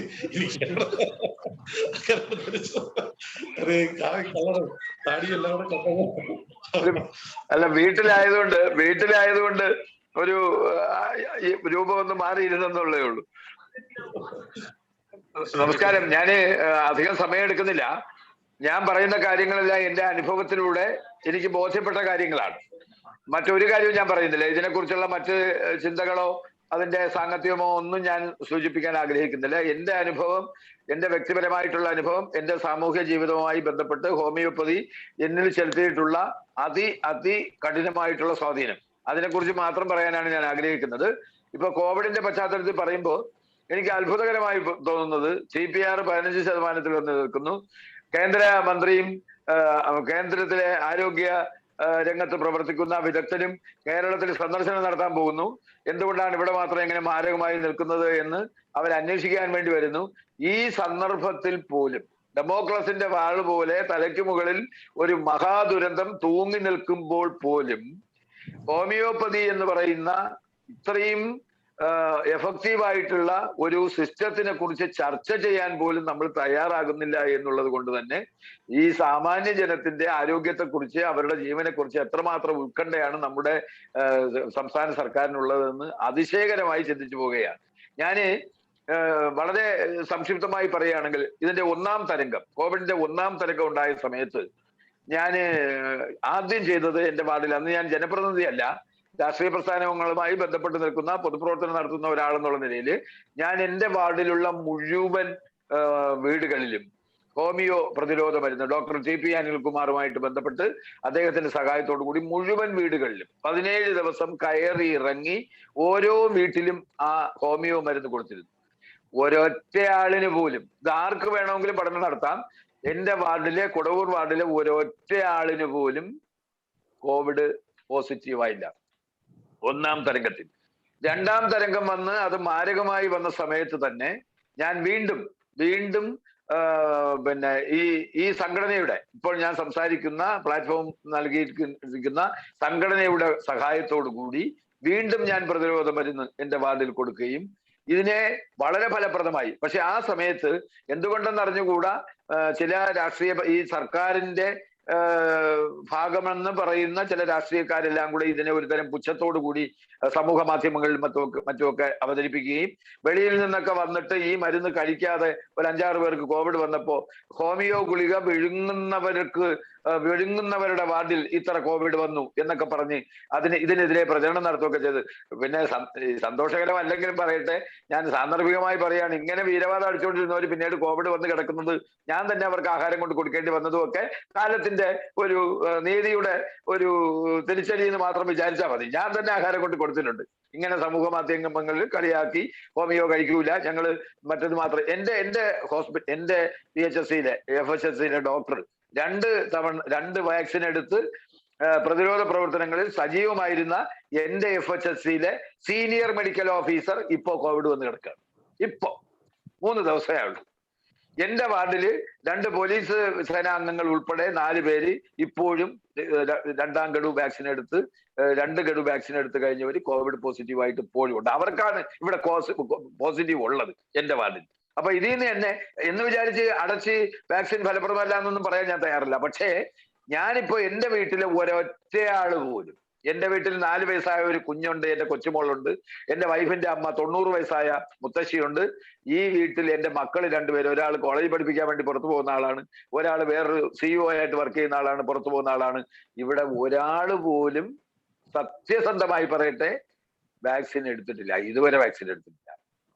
ഞാന് 4 തെരഞ്ഞെടുപ്പുകളിൽ ഈ കോവിഡ് വന്നതിന് ശേഷം പത്മകുമാർജിക്ക് അറിയാം, നല്ല സജീവമായ ചുമതല ഉണ്ടായിരുന്നത് കൊണ്ട് തന്നെ 4 തെരഞ്ഞെടുപ്പുകളിൽ ഈ പൂർണ്ണമായ സമയങ്ങളിൽ പത്മകുമാർജി തന്നെ പങ്കെടുത്തിട്ടുള്ള പല മീറ്റിങ്ങുകളിലും നിരന്തരമായി പങ്കെടുക്കുകയും, പഞ്ചായത്ത് തെരഞ്ഞെടുപ്പായാലും മറ്റേ നമ്മുടെ ഇപ്പൊ നടന്ന തദ്ദേശ ഭരണ തെരഞ്ഞെടുപ്പ്, ഞാൻ മത്സരിച്ച തെരഞ്ഞെടുപ്പ്, അതിനുശേഷം നടന്ന നിയമസഭാ തെരഞ്ഞെടുപ്പ്, ഇതിലെല്ലാം ഒരു സ്ഥാനാർത്ഥിയുടെ ചീഫ് ഇലക്ഷൻ ഏജന്റ് ആയിരുന്ന ആളെന്നുള്ള നിലയിൽ, അതും വനിതാ സ്ഥാനാർത്ഥിയുടെ.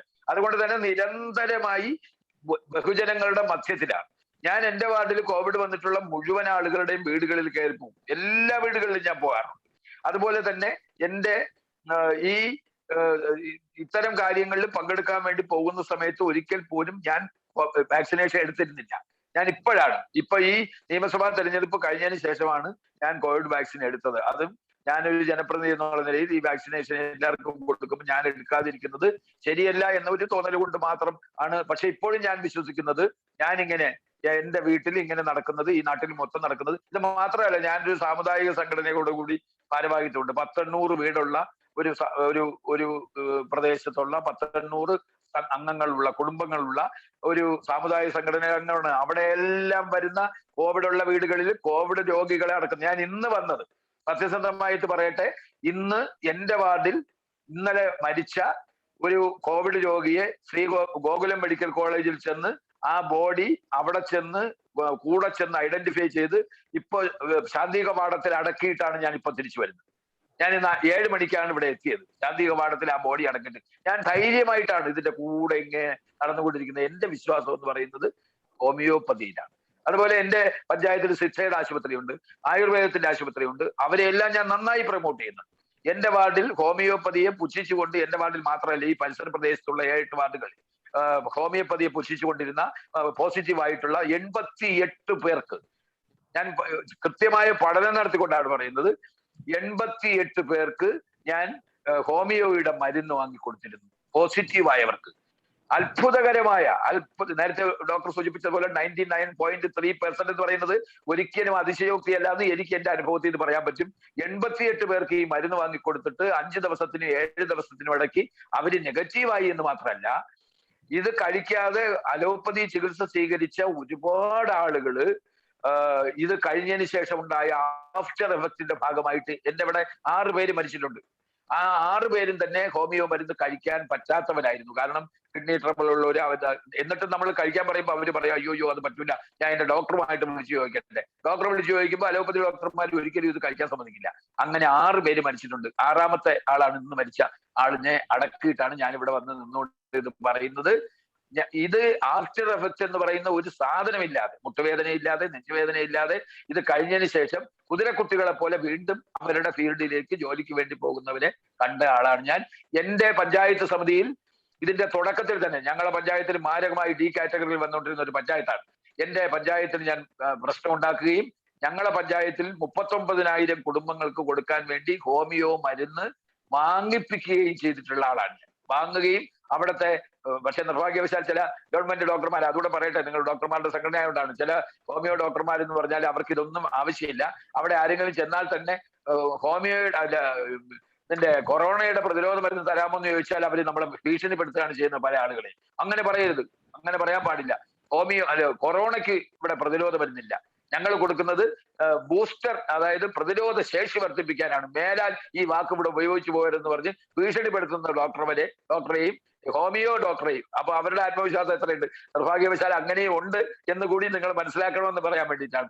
39,000 വീടുകളിൽ കൊടുക്കാൻ എന്റെ പഞ്ചായത്തിൽ മുഴുവൻ കൊടുക്കാൻ പറ്റുകയും അതിന്റെ ഭാഗമായിട്ട് കോവിഡ് രോഗികളുടെ എണ്ണം വെറും 60-ഓ 70-നോ അകത്താക്കി നിർത്താൻ കഴിയുകയും ചെയ്തിട്ടുണ്ട് എന്റെ പഞ്ചായത്ത്. അപ്പൊ അതുകൊണ്ട് തന്നെ എനിക്ക് അത്ഭുതകരമായി തോന്നുന്നു, ജനങ്ങളുടെ ജീവനിൽ ആത്മാർത്ഥമായ ഇതുള്ള ഒരു സർക്കാരിന് എങ്ങനെയാണ് ഈ ഹോമിയോപ്പതിയിൽ നിന്ന് പുറത്തിരിഞ്ഞ് നിൽക്കാൻ കഴിയുക എന്നെനിക്ക് അറിയാനേ പറ്റുന്നില്ല, എനിക്ക് മനസ്സിലാക്കാൻ കഴിയുന്നില്ല. കൃത്യമായും ഞാൻ ആത്മാർത്ഥമായി വിശ്വസിക്കുന്നു, ഈ ഗവൺമെന്റ് മുൻകൈ എടുത്തുകൊണ്ട് കേരളത്തിൽ അങ്ങോളം ഇങ്ങോളം ഹോമിയോ മരുന്ന് കൊടുക്കാൻ തയ്യാറായാൽ കേരളത്തിന്റെ നമ്പർ 1 സ്ഥാനം നമുക്ക് നഷ്ടപ്പെടുത്താം. ഈ ഒരു കാര്യത്തിൽ നമ്പർ 1 നമുക്ക് വേണ്ട, ബാക്കിയുള്ള എല്ലാ കാര്യത്തിലും ആകട്ടെ. പക്ഷെ അത് ചെയ്യുമെന്ന് ഞാൻ വിചാരിക്കുന്നില്ല. നേരത്തെ ഇവിടെ പല ഡോക്ടർമാരും സൂചിപ്പിച്ചതുപോലെ നീരാളിപ്പിടുത്തത്തിലാണ്, ലോക അടിസ്ഥാനത്തിൽ പ്രവർത്തിക്കുന്ന ചില മാഫിയകളുടെ കയ്യിൽ നീരാളിപ്പിടുത്തത്തിലാണ് ഈ സിസ്റ്റം നിൽക്കുന്നത്. ശൈലജ ടീച്ചറെ ഇട്ട് പെടുത്തിയ പാട് നമുക്കറിയാം. ഒരു ദിവസം പാവം പറഞ്ഞുപോയി ഹോമിയോ മരുന്ന് കഴിക്കണമെന്ന്.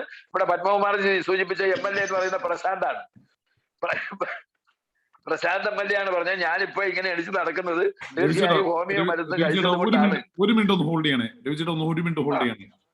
നമ്മുടെ കണ്ണൂര് നിപ്പ വന്നപ്പോ വളരെ ഇമ്പോർട്ടന്റ് ആയിട്ടുള്ള ഒരു ഇടപെടല് ഹോമിയോ സമൂഹം നടത്തിയിട്ടുണ്ടായിരുന്നു. അന്ന് ഉണ്ടായ ഒരു കാര്യം ഇപ്പൊ നമുക്ക് ഹാൻഡ് റൈസ് ചെയ്ത ദേവൻ സാർ ഒന്ന് പറയാം. അത് പത്മകുമാർജി ഒന്ന് കേൾക്കണം.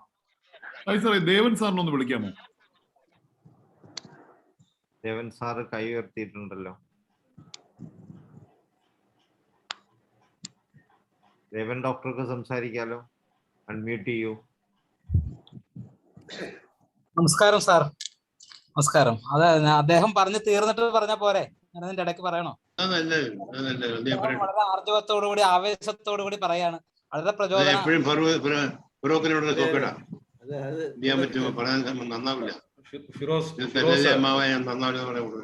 ബഹുമാനപ്പെട്ട പ്രസിഡന്റ്, പഞ്ചായത്ത്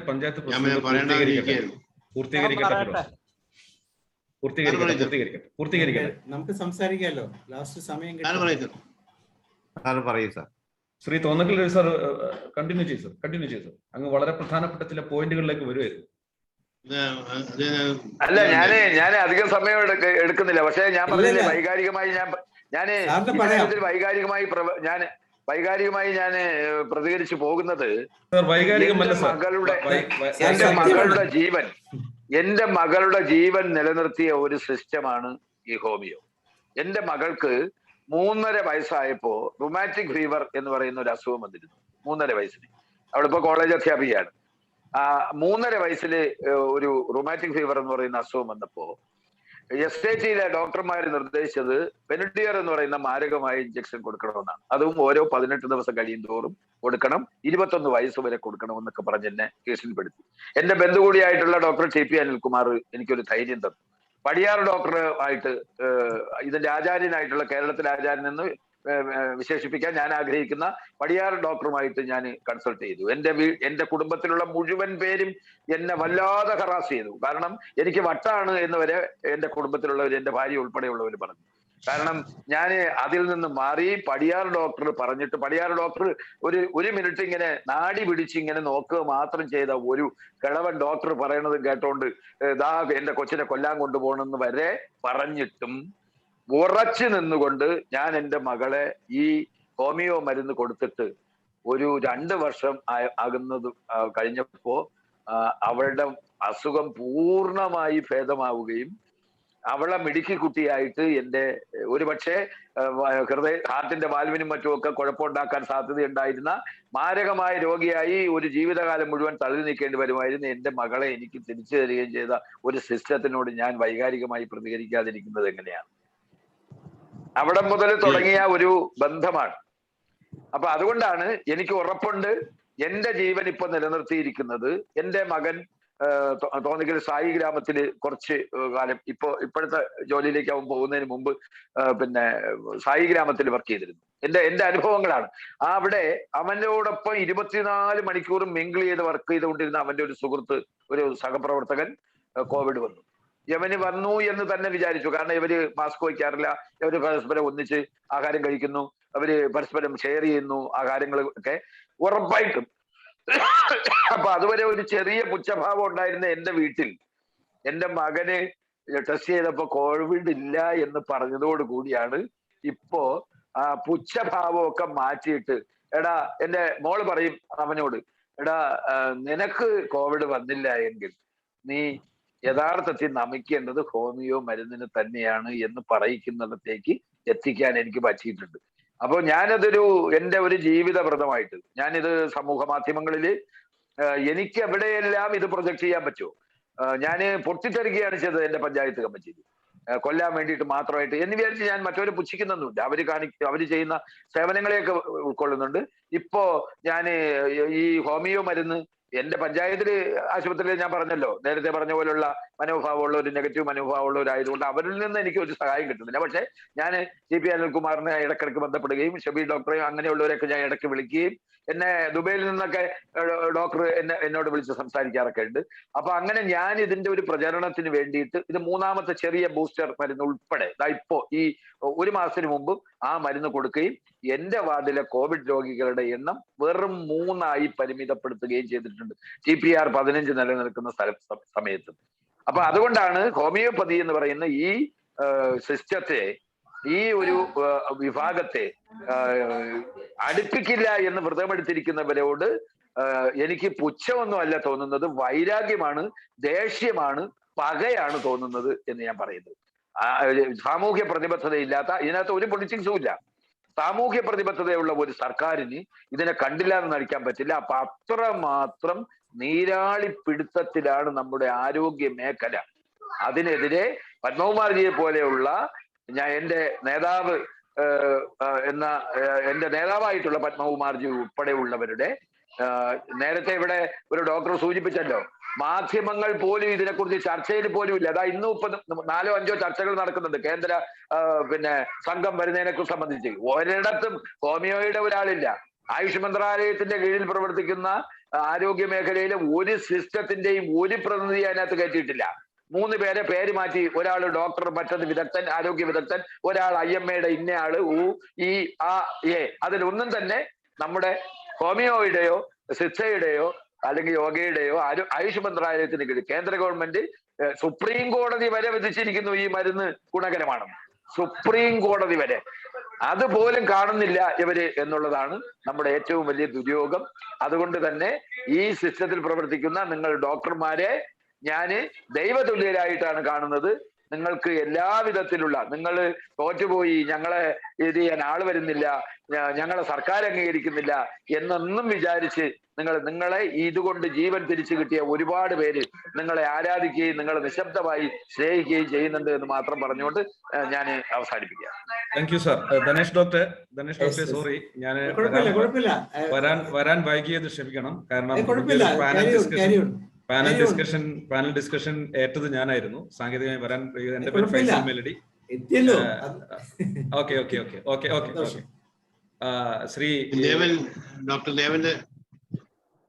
ഡോക്ടർ ദേവനിലേക്ക് പോകുന്നതിന് മുമ്പിട്ട് ഒരു പ്രധാനപ്പെട്ട ഒരു കാര്യം സൂചിപ്പിക്കാനുള്ളത്, ഇപ്പൊ ശ്രീ ജയ പത്മകുമാർജിയൊക്കെ ഈ വിഷയം നമ്മുടെ തിരുവനന്തപുരത്തുള്ള ഒരു പഞ്ചായത്ത് പ്രസിഡന്റിന്റെ കൃത്യമായ, ഇതൊന്നും ലോകം അറിയാത്തതാണ്, ഇതുപോലെ ഒത്തിരിയുണ്ട്, അനേകായിരം ജീവിതാനുഭവങ്ങളുടെ പച്ചയായ ഒരു സമാന്തര ആരോഗ്യ സംവിധാനം കേരളത്തെ ശക്തമായിട്ട് പിടിച്ചു നിർത്തുന്നുണ്ട് ശ്രീ പത്മകുമാർജി.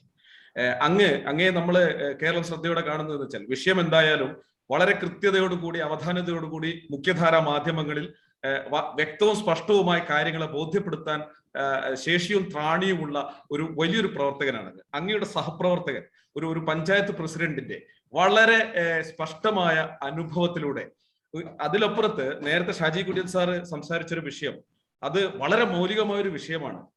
99.3% 21 ദിവസത്തെ അപ്ലിക്കേഷന് ശേഷം കൃത്യമായിട്ട് 99.3% അത് ഓപ്പൺ സ്റ്റഡിയിലൂടെ ശാസ്ത്രീയമായിട്ട് ഗവൺമെന്റ് സമർപ്പിച്ചത്. അതെന്തോ ആയിക്കോട്ടെ, ഇത്രയും കാലമായിട്ടും വെളിച്ചം കാണാതെ അത് ഇരുട്ടിൽ അമർത്തി നിർത്തിയതിന്റെ പിന്നിലുള്ള ചേതോവികാരം എന്തായാലും കേരളത്തിൽ ഒരു സമാന്തരമായ സംവിധാനമുണ്ട്.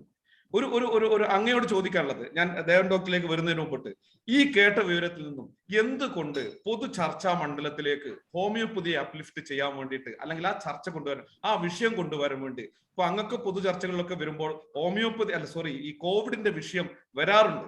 എന്തുകൊണ്ടാണ് സാർ അങ്ങക്കൊക്കെ കാണിക്കുന്ന ഒരു മൗലിക ധർമ്മം എന്നുള്ളതിലേക്ക് ഇപ്പോ ഇന്നലെ മുതൽ നമ്മുടെ PC ജോർജ് സാർ സംസാരിച്ചു തുടങ്ങിയിട്ടുണ്ട്. പൊതു ചർച്ചകളിലേക്ക് അങ്ങയോട് ഞങ്ങൾ ആവശ്യപ്പെടുകയാണ്, ഈ വിഷയം, ഈ ഒരു സത്യം തുറന്നു പറയാൻ അങ്ങ് സാധിക്കുമോ? അതുമായിട്ട് ബന്ധപ്പെട്ട് ഒരു പ്രതികരണം കേട്ടതിന് ശേഷം നമുക്ക് നിപ്പയുടെ വിഷയം ഉൾപ്പെടെ ദേവൻ ഡോക്ടറിലേക്ക് പോകാം. പത്മകുമാർജി. അല്ല, അതില് മടിയൊന്നുമില്ല. ഞാൻ പറഞ്ഞല്ലോ, എല്ലാ മേഖലയ്ക്കും അതിൻ്റെതായ മേന്മയുണ്ട്.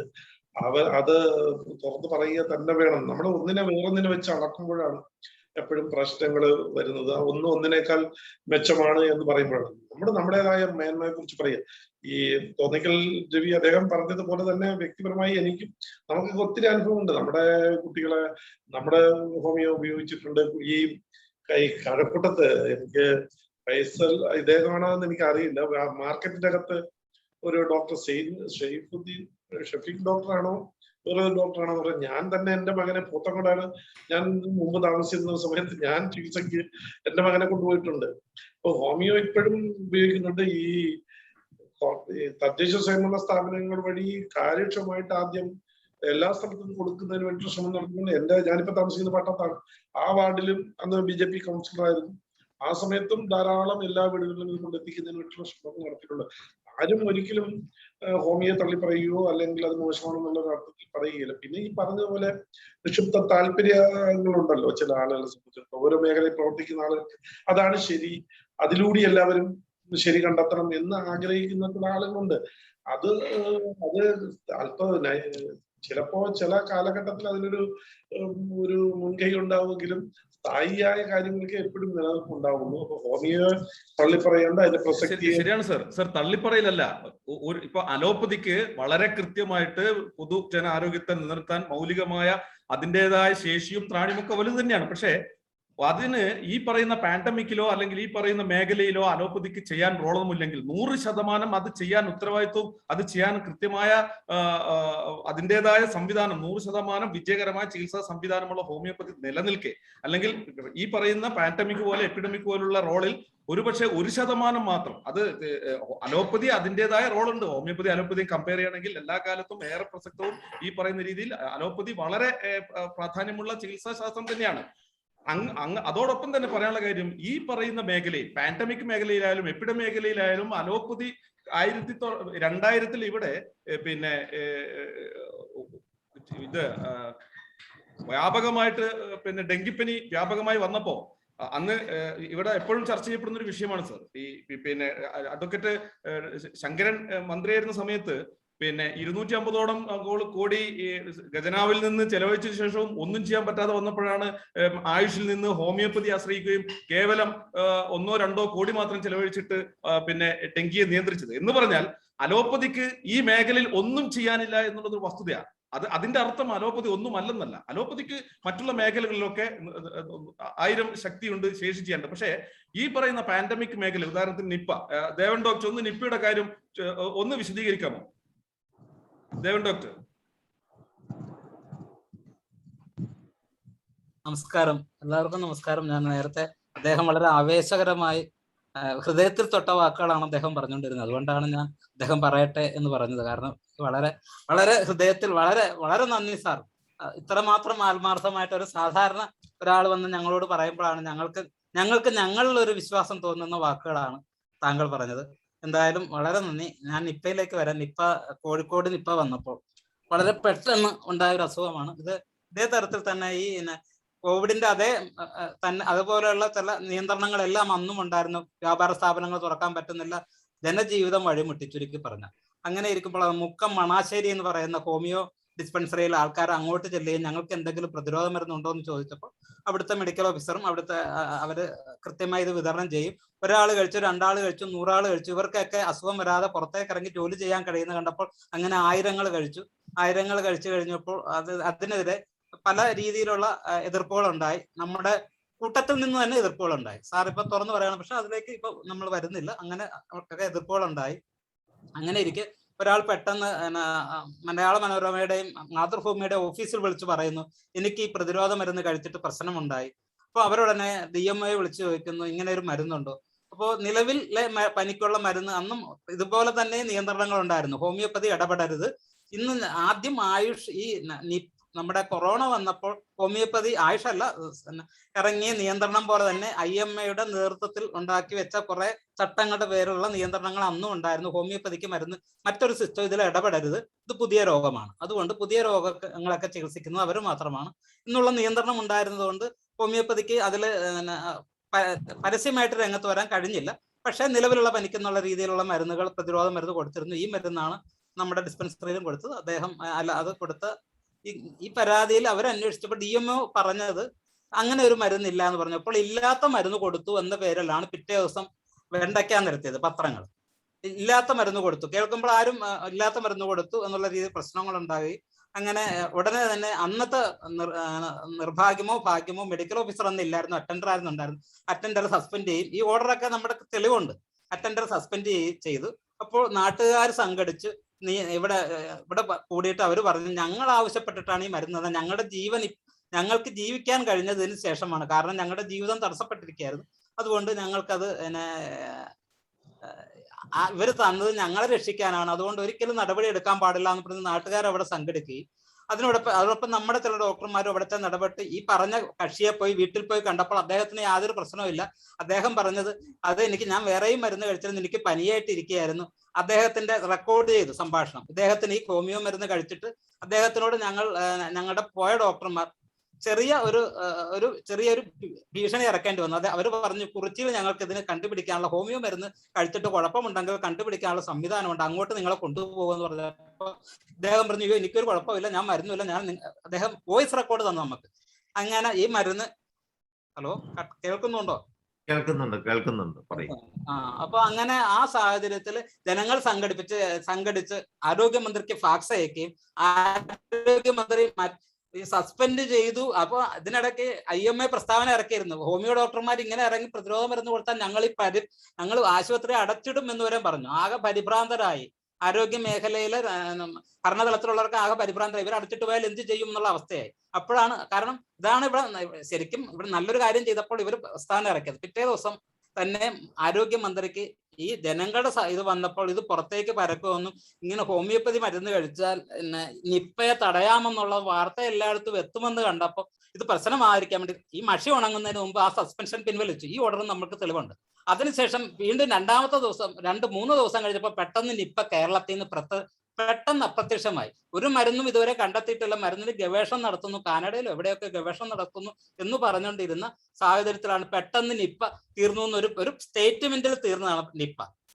ഇത് ചരിത്ര സത്യമാണ്. നമുക്ക് ഇതിലേക്ക് പരിശോധിച്ചാൽ കിട്ടും. എനിക്ക് സാമ്പത്തികമായിട്ട് ബന്ധപ്പെട്ട് കുറച്ച് കാര്യങ്ങൾ പറയാനുണ്ട്. എന്നോട് ഇത് പിന്നെ പറയാം, അവസരം കിട്ടുകയാണെങ്കിൽ മാത്രം മതി. ഞാൻ ഇത്രയും കാര്യം ഇപ്പൊ സാറ് ഞങ്ങളെ ഇങ്ങനെ ഞെരുക്കി ഈറ്റില്ലത്തിൽ വെച്ച് ഞെരുക്കിൽ കേരളത്തിൽ ഏറ്റവും കൂടുതൽ ഹോമിയോപ്പതി ഉള്ളത് ശരിക്കും പറഞ്ഞാൽ അത് കോഴിക്കോട് തന്നെയാണ്. അതുകൊണ്ടാണ് കോഴിക്കോട് തന്നെ നിപ്പ വന്നത്. വാസ്കോഡി ഗാമയ്ക്ക് ശേഷം പെട്ടെന്ന് അവിടെ എത്തിയത് നിപ്പയാണ്. അപ്പൊ അതുകൊണ്ട് സാർ ഇതൊന്ന് മനസ്സിലാക്കണം.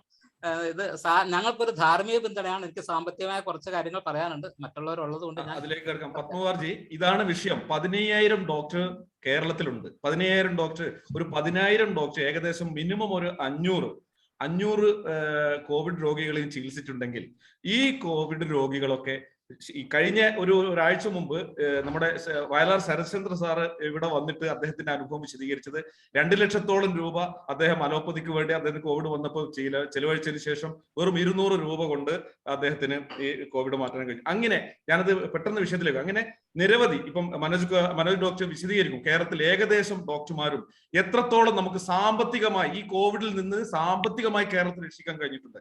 ഒരു 500 × 10,000 അതിനെ ഒരു 2 ലക്ഷം കൊണ്ട് മൾട്ടിപ്ലൈ ചെയ്ത് കഴിഞ്ഞാൽ കിട്ടുന്ന അത്രയും വലിയ സാമ്പത്തികമായ പിൻബലം ഈ നമ്മൾ അറിയാതെ, പുറം ലോകം അറിയാതെ, ആരും അറിയാതെ കേരളത്തെ കാത്തുരക്ഷിക്കുന്ന ഒരു പിന്മറക്കുള്ള അതും കൂടെ നടക്കുന്നുണ്ട്.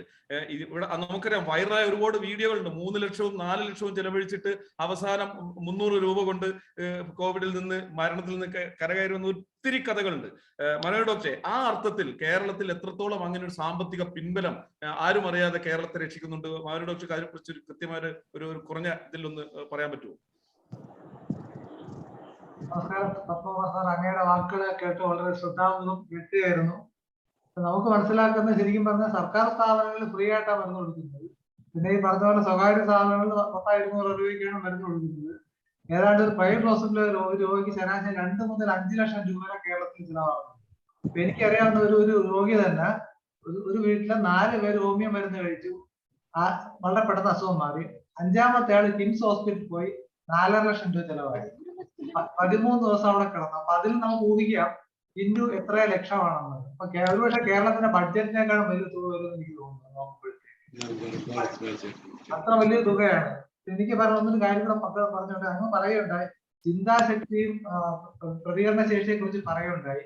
ശരിക്കും പറഞ്ഞാൽ അങ്ങേക്ക് അറിയാമല്ലോ, മാധ്യമങ്ങൾ കാരണം ഇത് എന്തുമാത്രം ട്വിസ്റ്റ് ചെയ്യപ്പെടാമെന്നുള്ളത്. ചിന്താശേഷിയും പ്രതികരണ ശേഷിയും വളച്ചൊടിക്കാനും മാറ്റാനും മാധ്യമങ്ങൾക്ക് നന്നായിട്ട് കഴിയുമെന്നുള്ളത് ഏറ്റവും കൂടുതൽ ബോധ്യപ്പെട്ട വ്യക്തി കൂടിയാണ് അങ്ങനെ എനിക്കറിയാം.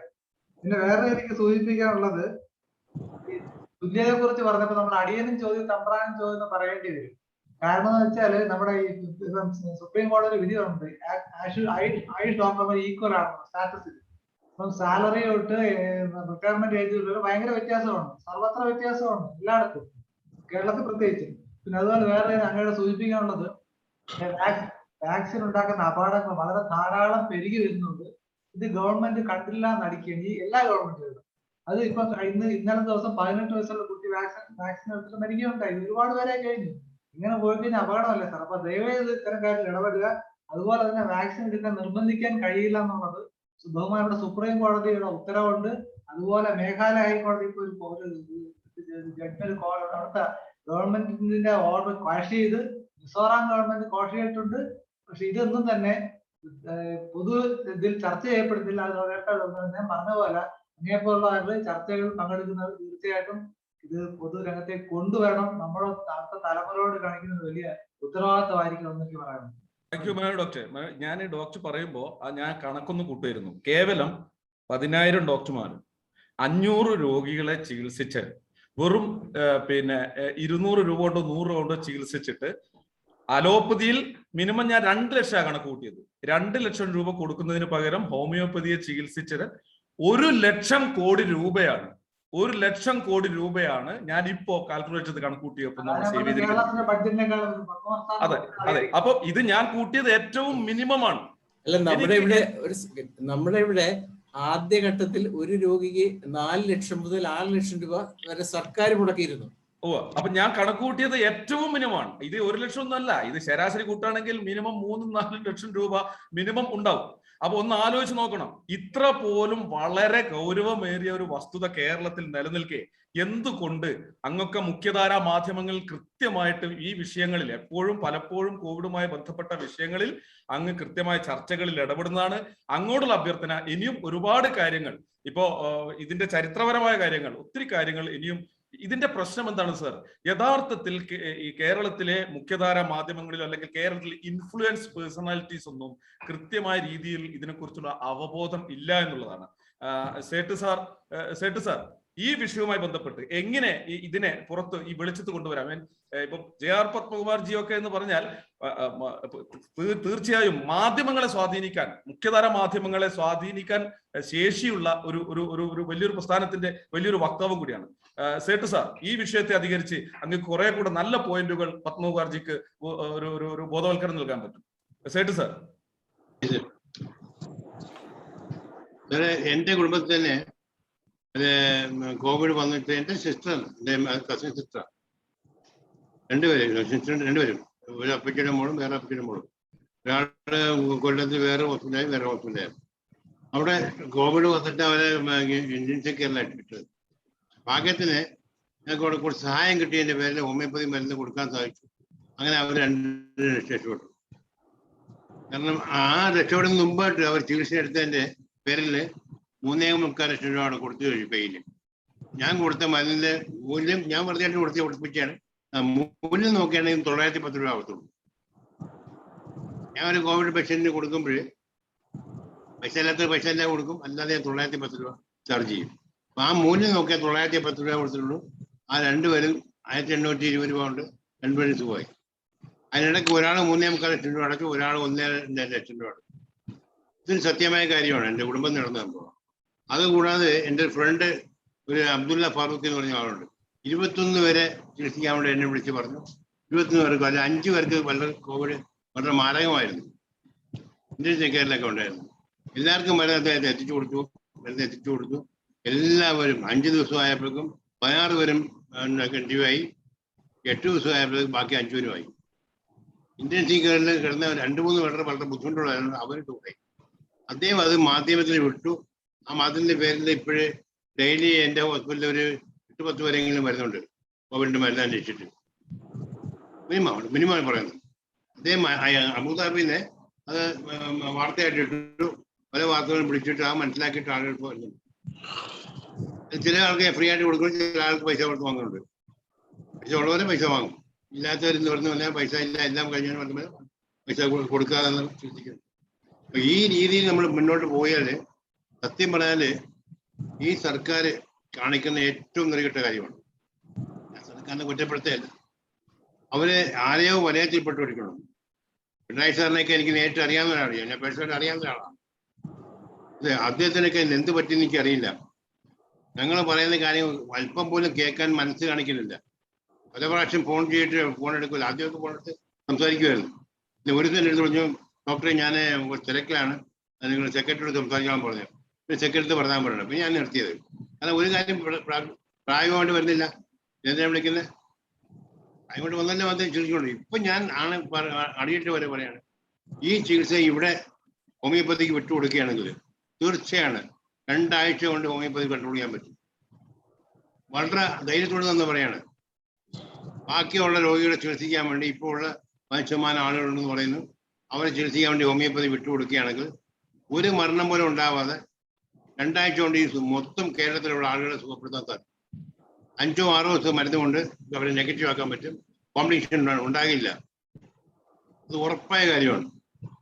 അതും ധൈര്യം കാണിച്ച് മുഖ്യമന്ത്രിയോട് നമുക്ക് ചിന്തിക്കാം. അല്ലാതെ ഒരു ഉറപ്പില്ലാത്ത ഇങ്ങോട്ട് പോകുകയാണെങ്കിൽ അങ്ങോട്ടും പോകാം. ജനപ്രതിനിധിയുള്ള രീതിയിൽ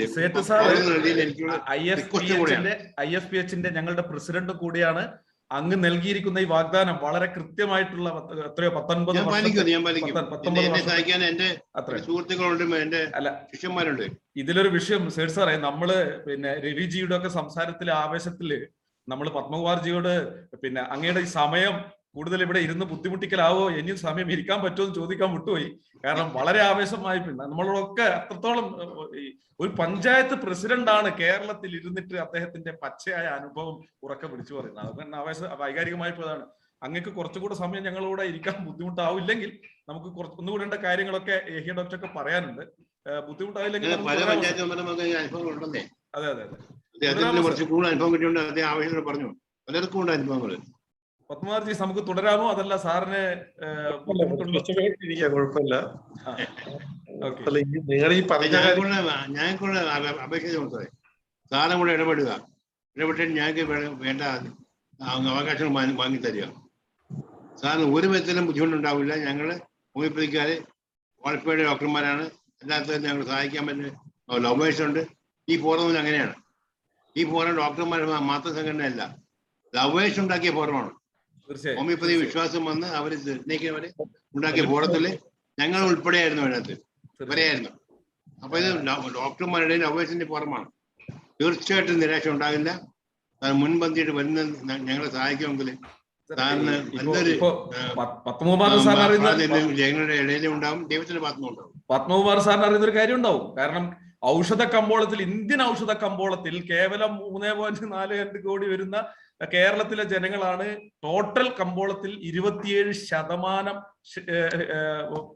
കേരളത്തിൽ നിന്നാണ് പോകുന്നത്. തീർച്ചയായും അതിന്റെ ഒരു ചെറിയ ഉദാഹരണമാണ് ഞാൻ ഈ 2 ലക്ഷം വെച്ചിട്ട്. ഇപ്പൊ സേട്ട് സാറൊക്കെ പറഞ്ഞത് കൂട്ടുകയാണെങ്കിൽ ഈ 1 ലക്ഷം കോടിയിലൊന്നും നിൽക്കില്ല, അതിന്റെയൊക്കെ മേലെ പോകും. യഹിയ ഡോക്ടർ ഈ ലോബിക്ക് നേരെ ആകെ ഒരുപക്ഷെ ഹോമിയോപ്പതിയുടെ ചരിത്രത്തിൽ ആകെ ഒരു മുഖ്യധാരാ മാധ്യമത്തിൽ ഇരുന്ന് കൃത്യമായിട്ട് കാര്യങ്ങൾ ബോധ്യപ്പെടുത്തിയ ഒരാളാണ് ഞങ്ങളുടെ യഹിയ ഡോക്ടർ. യഹിയ ഡോക്ടറെ, ഈ ഒരു ഗൗരവതരമായ വിഷയമായിട്ട് ബന്ധപ്പെട്ട് JR പത്മകുമാർ സാറിന് ഇനി എന്തൊക്കെയുണ്ട് ബോധ്യപ്പെടുത്താൻ? ബാക്കി കാര്യങ്ങളും കൂടെ പറഞ്ഞു കൊടുക്കും. കാരണം ഈ വൈകിയ വേളയില് സാറിനെ ഇനിയും ബുദ്ധിമുട്ടിക്കുന്നത് എത്രത്തോളം അഭികാമ്യമാണ്. ഈ അഭികാമ്യം എന്നുള്ള ഇപ്പൊ വളരെ പ്രസക്തമായിട്ടൊരു വാക്കാണ്. അതെ അതെ അതെ, കാരണം ജനപ്രതിനിധികളെ മൊത്തത്തിൽ പറ്റിച്ച ഒരു വാക്കാണ് അഭികാമ്യം. അതുകൊണ്ട് അതൊന്ന് സൂചിപ്പിച്ചുകൊണ്ട് തന്നെ നമുക്ക് തുടങ്ങാം. കാരണം ഈ സാറേ, ഈ ഹോമിയോപ്പതിയുടെ കേരളത്തിലെ മുഴുവൻ സർക്കാർ ഡിസ്പെൻസറികളിലേക്കും ഹോമിയോ മരുന്ന് ഉൽപ്പാദിപ്പിച്ച് നൽകുന്ന ഒരു സ്ഥാപനമാണ് ഹോംകോ ആലപ്പുഴയിലെ. അവിടെ ഏതാണ്ട് 180ഓളം സ്റ്റാഫുള്ള ഒരു സ്ഥാപനമാണ്. അവിടുത്തെ മുഴുവൻ അവിടെയുള്ള മുഴുവൻ വർക്കേഴ്സിനെയും ജോലിക്കാരെയും കഴിഞ്ഞ ഒരു 3-4 മാസം മുമ്പാണ് ഈ RT-PCR ടെസ്റ്റിന് വിധേയമാക്കിയത്. അന്ന് 30% ആലപ്പുഴ ഡിസ്ട്രിക്ട് ജില്ലയിലെ 30% ടെസ്റ്റ് പോസിറ്റിവിറ്റി ഉള്ള സമയത്ത് ഈ ഹോംകോ എന്ന സ്ഥാപനത്ത് 180ഓളം ജോലിക്കാരുള്ളിടത്ത് 0 പോസിറ്റിവിറ്റിയാണ്. അത് ലോക ശ്രദ്ധയിലേക്ക് വരേണ്ട ഒരു സ്റ്റേറ്റ്മെന്റ് ആയിരുന്നു. കാരണം 30% പോസിറ്റിവിറ്റി ഉള്ളപ്പോൾ അവിടെ 0 പോസിറ്റിവിറ്റി, ഒരാൾക്ക് പോലും ഒന്നും അവിടെ കോവിഡ് ഇല്ല. കാരണം നിരന്തരമായ ഹോമിയോ പ്രതിരോധ മരുന്ന് കഴിച്ചുകൊണ്ടിരുന്ന ഒരു സ്ഥാപനമാണ് എന്നുള്ളത് ഈ സമയത്ത് ഞാനൊന്ന് ഓർപ്പിക്കുകയാണ്. ഇപ്പൊ ഇവിടുത്തെ കേരളത്തിലുള്ള ഒരു സ്ഥിതി തന്നെയാണ് ഇപ്പം. കാരണം വാക്സിനേഷൻ എടുത്തതിന് ശേഷം എത്ര പേർക്ക് കോവിഡ് വന്നു എന്നുള്ള കണക്ക് നമ്മുടെ സർക്കാരിന്റെ കയ്യിലില്ല. വാക്സിനേഷൻ എടുത്തതിന് ശേഷം എത്ര പേര് മരിച്ചു എന്ന കണക്കും ഇപ്പൊ സെൻട്രൽ ഗവൺമെന്റിൽ നിന്ന് വിദഗ്ധ സമിതി വന്നിട്ട് ചോദിച്ചിട്ട് ഇവരുടെ കയ്യിലില്ല. പക്ഷേ പത്തനംതിട്ടയിൽ നിന്ന് ആ കണക്കുകൾ, പത്തനംതിട്ട ജില്ലയിൽ നിന്ന് മാത്രം ആ കണക്ക് അവര് പൊക്കിയെടുത്തു. ഏതാണ്ട് 7000 പേർക്ക് വാക്സിൻ എടുത്തതിന് ശേഷം കോവിഡ് വന്നു എന്ന സ്റ്റേറ്റ്മെന്റ് പുറത്തു വന്നു. അതിനുശേഷം വീണ്ടും കേരളത്തിൽ ഏതാണ്ട് 40,000 പേർക്ക് വാക്സിൻ എടുത്തതിന് ശേഷം കോവിഡ് വന്നു എന്നുള്ള കണക്ക് ഇന്നലെ മിനിഞ്ഞാന്ന് നോക്കിയായിട്ട് നമ്മൾ കേട്ടിരിക്കുകയാണ്. 40,000 പേർക്ക്. ഇതിന്റെ കൂട്ടത്തിൽ നമ്മൾ കൂട്ടി വായിക്കേണ്ട 2-3 കാര്യങ്ങളൂടെ ഉണ്ട്. നമുക്കറിയാം, തമിഴ്നാട്ടില് ആക്ടർ വിവേക് മരിച്ചത്, അദ്ദേഹം അവിടെ ബ്രാൻഡ് അംബാസഡർ ആയിട്ട് കോവിഡ് വാക്സിന് വേണ്ടി രംഗത്ത് വന്ന വ്യക്തിയാണ്. എടുത്തതിന്റെ പിറ്റേ ദിവസം അദ്ദേഹം മരിച്ച വാർത്ത നമ്മൾ കേട്ടതാണ്. ഞങ്ങളുടെ ഒരു ഹോമിയോ ഡോക്ടർ ഉണ്ടായിരുന്നു, MS ശ്രീലത, 51 വയസ്സുള്ള, അതായത് ശ്രീ വിദ്യാധിരാജ ഹോമിയോ മെഡിക്കൽ കോളേജിലെ ലെക്ചറർ ആയിരുന്നു. അവര് കോവിഡ് എടുത്തതിന്റെ 2ാം ദിവസം തലച്ചുറ്റി വീണ് മരിച്ച ഒരു ഡോക്ടറായിരുന്നു. ഇന്നലെ മരിച്ച നമുക്കറിയാം, BDS first year BDS student Nova Sabu, 18 വയസ്സുള്ള പൊന്നുമോള് പുഷ്പഗിരി ആശുപത്രിയിൽ മരിച്ച വാർത്ത നമ്മൾ ഇന്നലെ കേട്ടതാണ്. അതുപോലെ തന്നെ പരിയാരം മെഡിക്കൽ കോളേജിലെ ഒരു BDS സ്റ്റുഡന്റ് 4 മാസം മുമ്പ് മിത മോഹൻ, കോഴിക്കോടുകാരിയായിരുന്നു, മരിച്ച വാർത്ത നമ്മൾ കേട്ടതാണ്. ഇങ്ങനെ വാക്സിനേഷൻ എടുത്തതിന് ശേഷം ഈ മരണം എന്നാണ് നമ്മുടെ വീടുകളിൽ എത്തുന്നത്? നമ്മുടെ വീടുകളിൽ ഇതുപോലുള്ള മരണം വരുമ്പോൾ മാത്രമേ ഇതിന്റെ ചൂട് നാം അറിയുള്ളൂ എന്നാണ് എങ്കിൽ ഇതിനെ നമുക്ക് ചർച്ചയ്ക്ക് എടുക്കുകയേ വേണ്ട. കാരണം വാക്സിനേഷനുമായിട്ട് ബന്ധപ്പെട്ട് ഇത്രയും പ്രശ്നം നിൽക്കെ ഇപ്പൊ ഈ പറഞ്ഞു 99.8%, 99.3% ഇഫക്റ്റീവ് ആയിട്ടുള്ള ഒരു വൈദ്യം നമ്മുടെ കയ്യിൽ ഇരിക്കുമ്പോഴത്തേക്കാണ് ഇവിടെ പച്ചയ്ക്ക് കുരുതിക്ക് കൊടുക്കുന്ന പോലെ ആൾക്കാരെ കുരുതിക്ക് കൊടുത്തുകൊണ്ടിരിക്കുന്നത്. ഇതിന്റെ സീരിയസ്നെസ് നാം ഇനിയും മനസ്സിലാക്കിയില്ല എന്നുണ്ടെങ്കിൽ എന്നാണ് നാം ഇനിയും രംഗത്തിറങ്ങുന്നത്? കാരണം കേരളത്തിൽ ഏതാണ്ട് 3,58,00,000 ആൾക്കാരാണുള്ളത്. അതായത് ഒരു വീട്ടിലേക്ക് ഹോമിയോ മരുന്ന് കൊടുക്കാൻ വേണ്ടി വെറും അതായത് 3 പ്രാവശ്യം മരുന്ന് കൊടുക്കണമെങ്കിൽ ഒരു 7.5 രൂപയേ ആകത്തുള്ളൂ. 7 രൂപ 50 പൈസ. കേരളത്തിലെ മുഴുവൻ ജനങ്ങൾക്ക് 3 പ്രാവശ്യം മരുന്ന് കൊടുത്തു കഴിഞ്ഞാൽ കോവിഡ് ഇവിടുന്ന് മാറും എന്നുള്ളത് 100% ഉറപ്പ്, അല്ലെങ്കിൽ 99.3% ഏതായാലും ഉറപ്പുണ്ട്. അപ്പൊ ഏതാണ്ട് 26,80,00,000 രൂപ ഉണ്ടെന്നുണ്ടെങ്കിൽ കോവിഡ് ഇവിടുന്ന് തുടച്ചു നീക്കാമെന്ന് നിൽക്കുകയാണ് ഇവിടെ 20,000 കോടിയുടെ ബഡ്ജറ്റ് കോവിഡുമായിട്ട് ബന്ധപ്പെട്ട് അവതരിപ്പിച്ചിട്ടിരിക്കുന്നത് നമ്മുടെ സംസ്ഥാനത്തെ ഭരണകർത്താക്കള്. വെറും 26,80,00,000 രൂപയ്ക്ക്, അതാണ് ഇവിടുത്തെ socio economic impact of homoeopathy എന്നുള്ളതാണ് നമ്മുടെ സബ്ജക്ട് തന്നെ. ഇവിടുത്തെ ഇക്കണോമി മൊത്തം തകരുന്ന രീതിയിലേക്ക് കാര്യങ്ങൾ കൊണ്ട് എത്തിച്ചു നിർത്തിയിരിക്കുന്നു. അതിനെ തിരിച്ചു പിടിക്കാൻ വേണ്ടിയുള്ള ഒരു വൈദ്യശാസ്ത്രമാണ് നമ്മുടെ കയ്യിലുള്ളത് എന്ന് ഇനിയെങ്കിലും ജനങ്ങൾ അറിയണം. അതിനുള്ള വേദി ഈ സാറിനെ പോലെ ഉള്ളവർ ഇനിയെങ്കിലും ഇത് മനസ്സിലാക്കിക്കൊണ്ട് ഇനിയുള്ള വേദികളെങ്കിലും അതിനുവേണ്ടി ഉച്ചത്തിൽ സംഭാഷണത്തിൽ ഉൾപ്പെടുത്തണം എന്നുള്ള ഒരു എളിയ അപേക്ഷ മാത്രമാണ് എനിക്കുള്ളത്. തീർച്ചയായും അറിയാം, IMA പ്രസിഡന്റ് അഗർവാള് അങ്ങനെയുള്ള അലോപ്പതി മേഖലയിലുള്ള വലിയ വലിയ ആൾക്കാരൊക്കെ കോവിഡ് പിടിച്ച് മരണപ്പെട്ടിട്ടുണ്ട്. അവരൊന്നും ജീവൻ സംരക്ഷിക്കാൻ കഴിഞ്ഞിട്ടില്ല. അങ്ങനെ ഒരുപാട് വിഷയങ്ങളുണ്ട്. അത് കൂടാതെ മറ്റൊരു രഹസ്യം കൂടെ പറയാൻ ഡോക്ടർ അബ്ദുൽ ലത്തീഫ് സാറിനെ ഒന്ന് അൺമ്യൂട്ട് ചെയ്യണേ. മറ്റൊരു രഹസ്യം കൂടെ പത്മകുമാർജി അറിയാൻ പോവുകയുള്ളൂ, ഇപ്പൊ അറിയാൻ പോകുന്നേ ഉള്ളൂ. അതെന്താണെന്നറിയോ? നമ്മുടെ ഏറ്റവും വലിയ മാധ്യമ മുത്തശ്ശിയിലെ മലയാള മനോരമയെ സംരക്ഷിച്ച് നിർത്തുന്നത് ഹോമിയോപ്പതിയാണ്. ഇവിടെയുള്ള നമ്മുടെ ഒരു ഡോക്ടറാണ്. അവിടെയുള്ള ഒരു സ്റ്റാഫുകൾക്ക് പോലും, ആകെ 1-2 സ്റ്റാഫുകൾക്ക് മാത്രമാണ് അവിടെ ഇതേവരെ കോവിഡ് വന്നിട്ടുള്ളൂ. അബ്ദുൽ ലത്തീഫ് സാർ പറയും, അദ്ദേഹത്തിന്റെ അനുഭവകഥ അബ്ദുൽ ലത്തീഫ് സാർ ഇവിടെ വിശദീകരിക്കാൻ പോവാ. അത് മാത്രമല്ല, ഇത്തരം കാര്യങ്ങളൊക്കെ ഇവിടെ നിലനിൽക്കുന്ന സമയത്ത് IFPH ഇതിന്റെ തുടക്ക കാലഘട്ടത്തിൽ, ഈ കോവിഡിന് തുടക്ക കാലഘട്ടത്തിൽ സർക്കാരിലൊക്കെ ഞങ്ങൾ കേവലം ഒരു 10 രൂപ മാത്രം ചിലവഴിച്ചുകൊണ്ട് കേരളത്തെ ഒരാൾക്ക് പോലും കോവിഡ് വരാൻ സംരക്ഷിക്കാൻ പറ്റിയ ഒരു മെമ്മോറാണ്ടം സർക്കാർ തലത്തിലൊക്കെ കൊടുത്തിട്ടുണ്ട്. പക്ഷെ അതൊക്കെ ചവറ്റുകൊട്ടയിലേക്ക് പോവുകയാണ് ചെയ്തത്. അതെങ്കിലും മുഖവിലേക്ക് എടുക്കുമായിരുന്നെങ്കിൽ ഈ നമ്മള് ഡെങ്കിയിൽ നിന്ന് എങ്ങനെ കേരളത്തെ രക്ഷിച്ചെടുത്തോ, അട്ടപ്പാടിയിൽ പിന്നെ ഇതിന്റെ തിരിച്ചു വന്നപ്പോ കോളറ രണ്ടാം വർഷം വന്നപ്പോ അതിനെ എങ്ങനെ തലപൊക്കാതെ അവിടെ വെച്ച് തന്നെ തച്ച് തല്ലിയോ, അതൊക്കെ ചെയ്ത ഹോമിയോപ്പതിയാണ്. ആ ഹോമിയോപ്പതിയുടെ അനുഭവകഥ അബ്ദുൽ ലത്തീഫ് സാർ, അതും കൂടെ ഇതിന്റെ കൂടെ അത്യാവശ്യമായിട്ടുണ്ട്. അബ്ദുൽ ലത്തീഫ് സാർ. ബഹുമാന്യരെ സുഹൃത്തുക്കളെ, സാറിന്റെ ഒക്കെ എല്ലാവരും സാന്നിധ്യം വളരെ ശ്രദ്ധാപൂർവ്വം ഞങ്ങൾ എല്ലാവരും കേട്ടുകൊണ്ടിരിക്കുകയാണ്. സാറിന്റെ വിലപ്പെട്ട അഭിപ്രായങ്ങളും വളരെയധികം നന്ദിയും പ്രചോദനം ഞങ്ങൾക്ക് തരുന്നു. സർ, നമ്മൾ കേരളം കണ്ടിട്ട് വളരെ നമ്മൾ പ്രകമ്പനം കൊള്ളിച്ച ചില എപ്പിഡമിക്സ് ഡിസീസ് ഉണ്ടായിട്ടുണ്ട്. അത് തുടക്കത്തിൽ മുതൽ തന്നെ ആലപ്പുഴ ജില്ലയാണ് ശരിക്കും വളരെ ദുരിതത്തിലാക്കിയത്. അതിനുശേഷം അട്ടപ്പാടിയിൽ ഏതാണ്ട് നമ്മൾക്ക് 22 വർഷം മുമ്പേ കോളറയ്ക്ക് മ്യൂട്ടേഷൻ ബാധിച്ചപ്പോൾ നമ്മുടെ ആരോഗ്യ വിദഗ്ധരെല്ലാം പതുക്കെ അങ്ങോട്ട് ഉള്ളിൽ വലിഞ്ഞു. അപ്പോൾ ഹോമിയോ കോളേജിൽ എനിക്കും കുറേ അധ്യാപകർക്ക് പിന്നെ കുട്ടികൾക്കുമാണ് ഇതിൻ്റെ ദൗത്യം ഏറ്റെടുക്കേണ്ടതായിട്ട് വന്നത്. അങ്ങനെ 16 ദിവസം അവിടെ ക്യാമ്പ് ചെയ്തിട്ട് ആഴ്സനിക് ആൽബ് എന്നുള്ള മരുന്ന് കൊടുത്തു. പിന്നെ ഇന്ന് വരെ അവിടെ കോളറ ഉണ്ടായിട്ടില്ല സാർ.